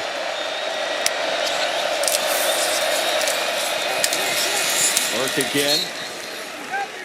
Checks out down the 36. Gabe Powers slow to get up. And Clark is as well to be third and short. Kansas State changing up their defensive look. Went back to that tower alignment again with the stack formation. Austin Romaine and Desmond Purnell in the middle of the defense, just trying to give Army a different look so they can't just dial in as far as what their blocking assignments are. And what a grind. What a grind for Kansas State's defense. What a heck of a performance for Army's offense right now. The grit that they're showing. Helms found a gap. And the block by Carson Smith, who has sprung his quarterback free on several occasions the last 2 drives, a 5-yard gain. It's just one-on-one against Gabe Powers in the hole. This is like old training camp one-on-one blocking drills. They get a nice double at the point of attack. I mean, this is just incredible. This is just old school, old-fashioned power running football. Man, this takes you back years. This just takes me back to junior high school, where really they're playing this game in a phone booth. The large majority of it, and they just introduced the passing game to it just enough to make it even more difficult. Black Knights led the country in rushing last season, 300 yards per game. Now over 225 tonight. It's Carson Smith. And now under 6 minutes remaining. K-State has run 4 offensive plays in this second half tonight. 4. And a timeout call. Timeout. K-State. It's twice as much time of possession as Kansas State, and that is just absolutely draining.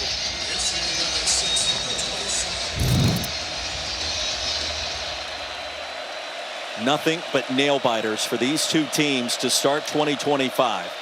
Their 3 combined games decided by exactly 3 points. All 3 matchups thus far. This one coming down to the wire. Cale Helms stopped by Austin Romaine, Chris. And that time on the field is starting to show. Romaine came over during that timeout, had to take a knee because he was so gassed. Kleiman trying to make more substitutions, but guys like Romaine, too important, had to be out there the whole time. 3rd down and 1, approaching 5 to play. Pressure mounting on Joe Clanderman and his K-State defense.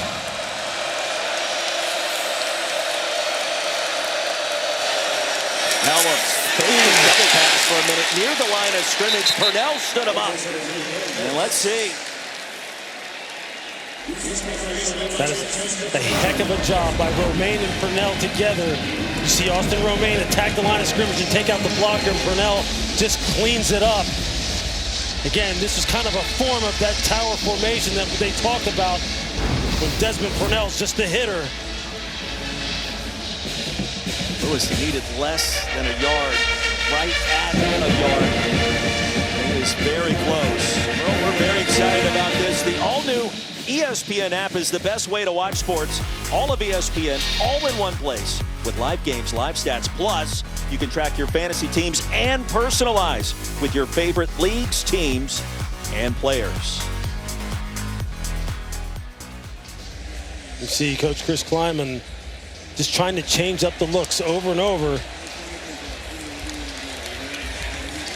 And the Black Knights need about 2.5 inches here.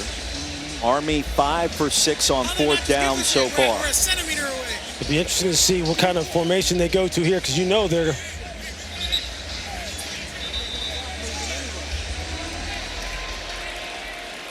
in this short yardage situation. How do they deploy their alignment now? Lewis, it feels like we've lived in 4th down this entire game. Yeah. I mean, it's just such a mental grind. Kansas State's got to find a way, because this offensive line is getting moving at the point of attack, and the quarterback is a problem. 22 players in the box. Helms will be shoved ahead, and he's got enough for the 1st down. Army knocking on the front door of the red zone. 4.5 minutes to go, and a conversion on 4th and short. Yeah, just look at the offensive line. Look at how they get low and just kind of wedge and dig the Kansas State defensive line out of there. And I know in the program, Cale Helms goes 5'10", 205. He is thicker and bigger than that. You go down the field and take a look at him. His lower body is built like a fullback. And it has become a factor in this game. Interesting, no Hayden Reed for the majority of this second half. Number 8 for the Black Knights. Hellman has been off on the sidelines. Bartosh back on the field. He gets another touch. A nifty cut at the line and ahead inside the 15. Quality pickup on first down again for the triple option. Logan Bartley a tackle.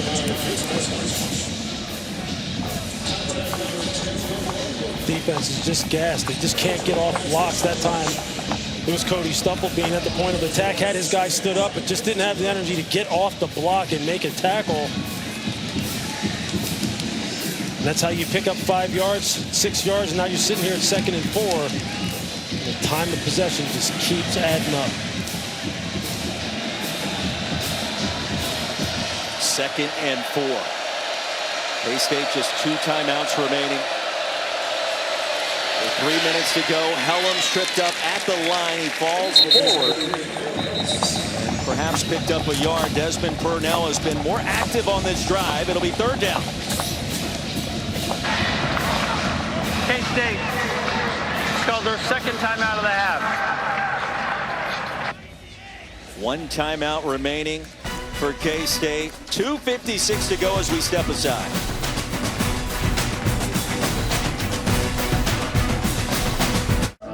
I'm the Modelo Recruiter, and I reward full-time fans. Check out this recruit. The early season hopeful doesn't hope that this is her team's year. Knows so. This full-time fan deserves a Modelo.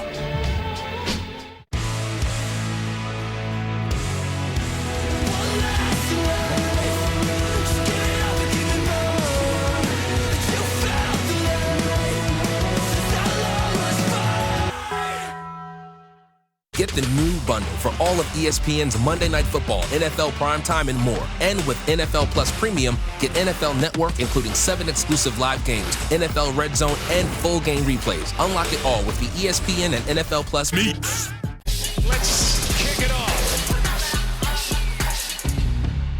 Coach here. Nobody has more sports content than the all-new ESPN app. Nobody. The NBA, WNBA, NHL, NWSL, the US Open, the NFL, college football playoff, all of ESPN, all in one place. All right, Matt Barry with an update for you in studio. Oklahoma starting to separate themselves from Michigan. Mateer continues to have a night, his 2nd rushing touchdown. 21-7 Oklahoma. Hey, we have some fun after dark. LJ Martin and BYU take on Stanford coming up tonight on ESPN. Matt Barry, we cannot wait. Back in Manhattan, 3rd down. Hellums has a bomb into the end zone. The Black Knights back in front, 2:52 to go.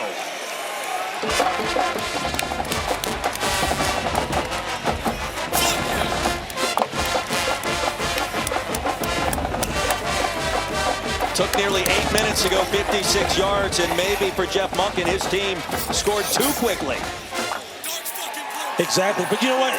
Look, if you think about this, if you're Kansas State right now, we were just talking about it in the break, at some point I was sitting there going, maybe you have to consider letting them score. You've got to get Avery Johnson back on the field. Otherwise, this team may just grind it right down and just try and win this game with no time left on the clock. Dawson Jones bangs home the extra point, and the lead at 3 for Army. Just look at the blocking at the point of attack right here. You're going to see body on a body and people getting moved. There you see the block in particular by Carson Smith. And quarterback Cale Hellums just doing his Bryson Daly impersonation and just taking this game over in his first career start. Here you look at it again. Pads down, rolling your hips on contact, running your feet. And the quarterback just using his natural instinct to find his way into the end zone. Time of possession. Just look at this. In favor of Army. And look at that. Kansas State only has 4 plays run. And the surprise onside kick is what ignites it all in this particular scoring drive. And right now, if you are Avery Johnson, you have to once again be the hero for your football team and lead your team to maybe victory. That's assuming he gets the football. Assuming they can get the football in this kickoff return. We've seen a touchdown from 99 yards out, then an onside kick off the outback. It's been a wild scene in this fourth quarter. And I don't know that I've ever seen this in a college football game, right off of Bergeron, and it deflects back to the Black Knights, and that's a fastball at 100 miles an hour coming right at you. It's just executed perfectly, absolutely perfectly, just as the touchdown run was executed perfectly from a blocking perspective and the quarterback run perspective. But this game, I mean, this is high drama. Once again, Kansas State finds himself at a deficit here late in the fourth quarter. This is where legends are made when you're talking about quarterback play for Avery Johnson. All the maturity, all the relationship building that he's gone through with Matt Wells, it has to show up right now.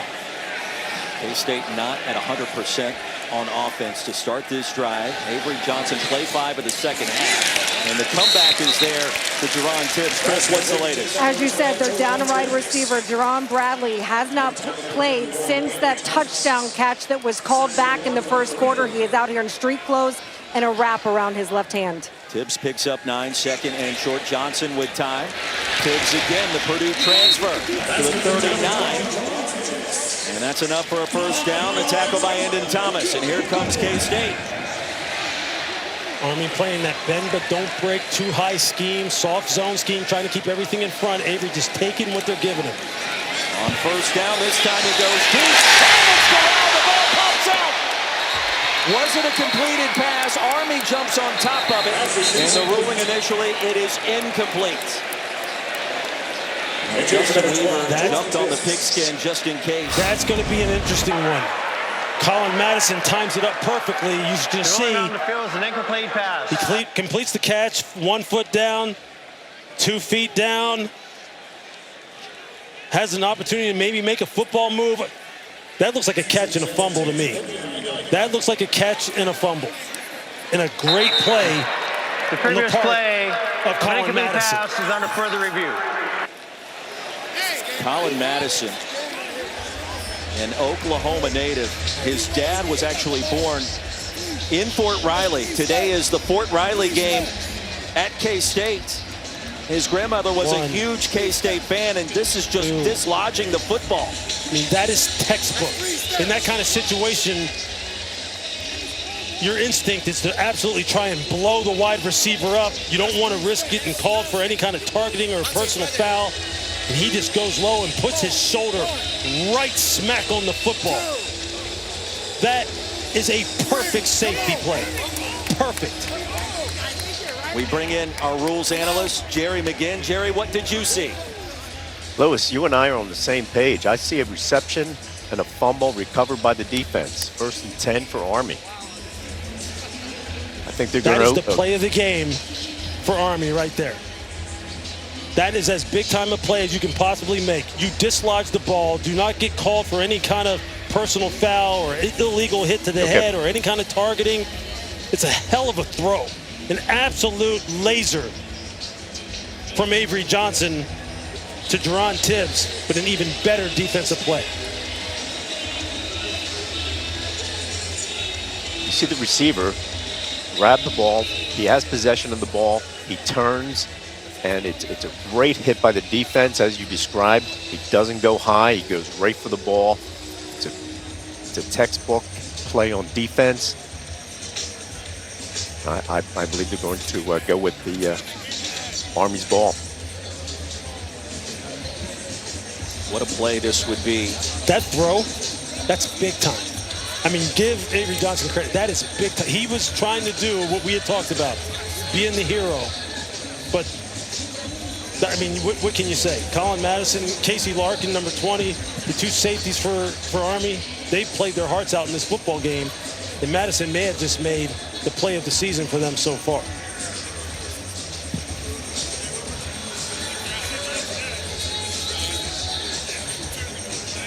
Madison made his first career start just 1 week ago. In a moment like this, after a loss like what we all witnessed a week ago at West Point. After further review, the ruling of an incomplete pass is upheld. 2nd down. And a big-time break for K-State. Wow. Yeah, hey.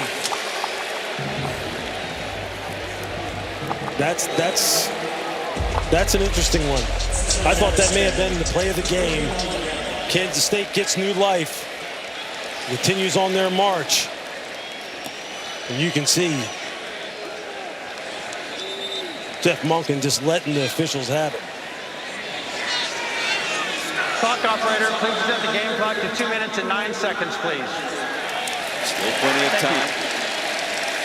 24-21 game, second down and 10. Avery Johnson, here you go. You got another chance. Empty backfield for the junior quarterback. With time, finds another strike, and the ball's popped out late. It was Madison again. That's the toughest thing to defend in cover 2, which is what they're running. This sail route, you just got to drive hard on it downhill. Avery Johnson again puts it on a rope. Perfect throw, perfect hit. For Colin Madison, that is 2 just textbook plays. Jace Brown, I mean, it was put right on him. There's nothing you can do. When a DB puts his head on the ball like that and gets his shoulders into your ribcage, there's nothing you can do. This Army defense fresh, really not having seen the field the entire portion of this second half. Third and long, Johnson goes short. Pass is hauled in, and it's going to be 4th down for K-State. Myrie Davis shoved out by Justin Weaver. This is the 2-minute timeout.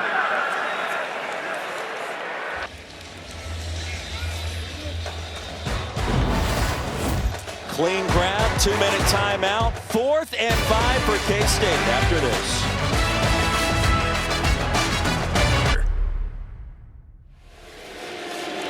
Crunch time at K-State. 4th and 5.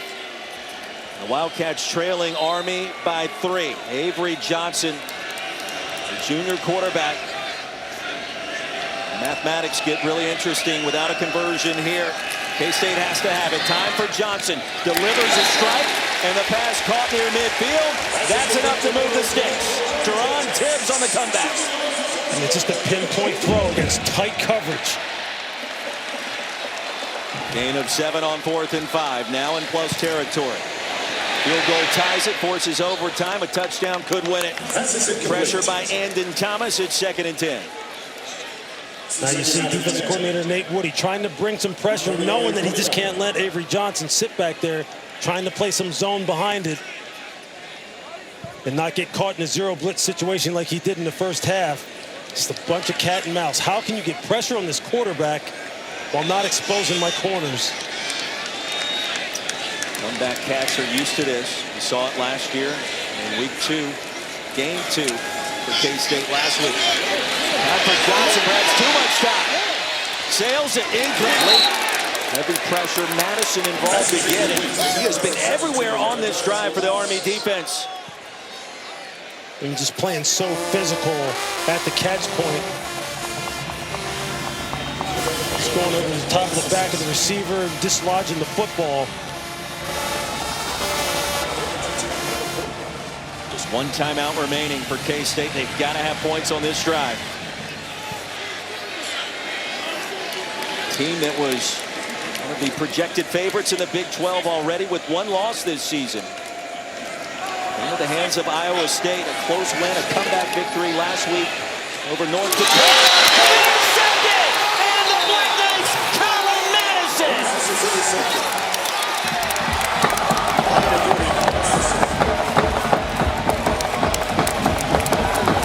And a smart decision to get down to the turf. Madison featured on that drive for Army.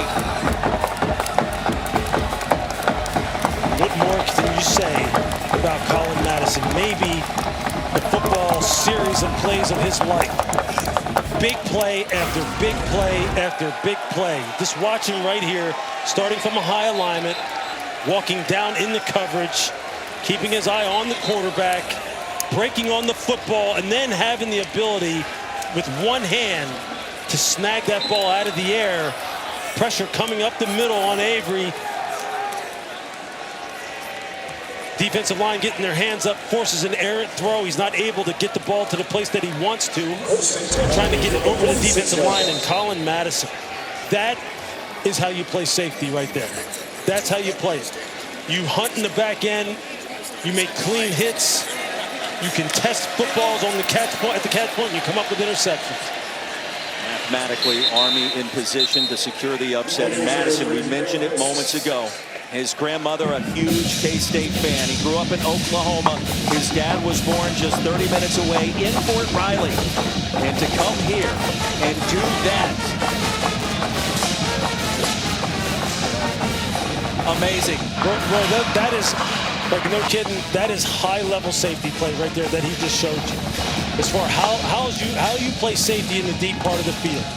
How you play with depth, good footwork, good anticipation, angles you take the break on the ball, how you finish on the ball without committing personal fouls or pass interference, and then how you finish a very difficult interception where you're running full speed coming downhill. Then you have to pick up the ball in flight and make the one-handed interception. You see how pressure affects Avery Johnson as far as his ability to throw an accurate pass.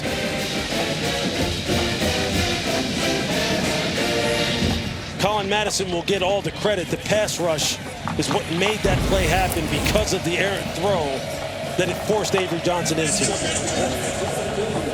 First interception of the season for Avery Johnson. K-State out of timeouts.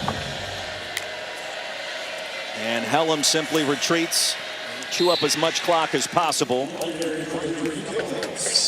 And Cale Helms tonight with 40 carries of the football. That is a new Army quarterback rushing attempt record in his first career start. I mean, just think about the quarterback that he's followed.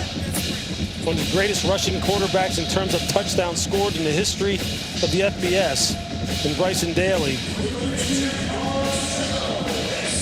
And this young man, in his first start, comes out and takes control of this football game the way he took control of it today. Stanford BYU coming up as soon as we are done here in Manhattan. And a timeout called with 45 seconds left. So in theory here, Cale Helms will try to make sure that at least 5 seconds get off the clock. Army, their second of the half. 30 seconds in length. Clock operator, please put 46 seconds on the clock, please. 4-6. And make that 6 seconds need to be chewed up with this next play. Thank you. What a win. It's an unbelievable effort, Roy. It really is. I mean, what can you say? This is Chase Roberts, BYU. He is back in Provo. Cougars and the Stanford Cardinal.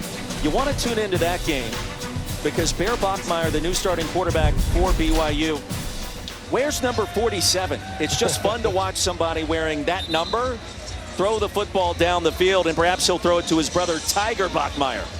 47. That'll be the new fad. What a comeback for Army. Still a little bit of work to do, and Helms giving instructions on the sideline. What will he have in store for an encore after a game like this? Helms straight up the field. Let's see when they start the play clock, and that should do it. Trailing 13-0, going for it on 4th and goal at the very end of the first half. The Black Knights come all the way back with a brand new quarterback leading the charge for head coach Jeff Munkett. And just look at that. He said that wins feel like relief. Does he look relieved? Does he look as ticked off as he was yesterday? I mean, it's an incredible story. And for Chris Klieman, you have to be gutted. Gutted, because everything that he feared in this football game as far as time of possession, losing that battle, defense getting worn out, not being able to run the football and take time off the clock, it all came true. All of it in a bad way. The Black Knights get it done 1 week after falling to Tarleton State and West Point, all the way back to upset K-State 24-21 here in Manhattan. What a game, what a finish, what an upset, and Colin Madison gets the job done with the game-ending game-sealing interception. 24-21, our final score for Louis Riddick, Chris Button. I'm Roy Philpott. We say thanks for watching. Stanford and BYU coming up right now. Say hello and good evening to Mark Jones, Ronnie Jones, and Quinn Kesnich.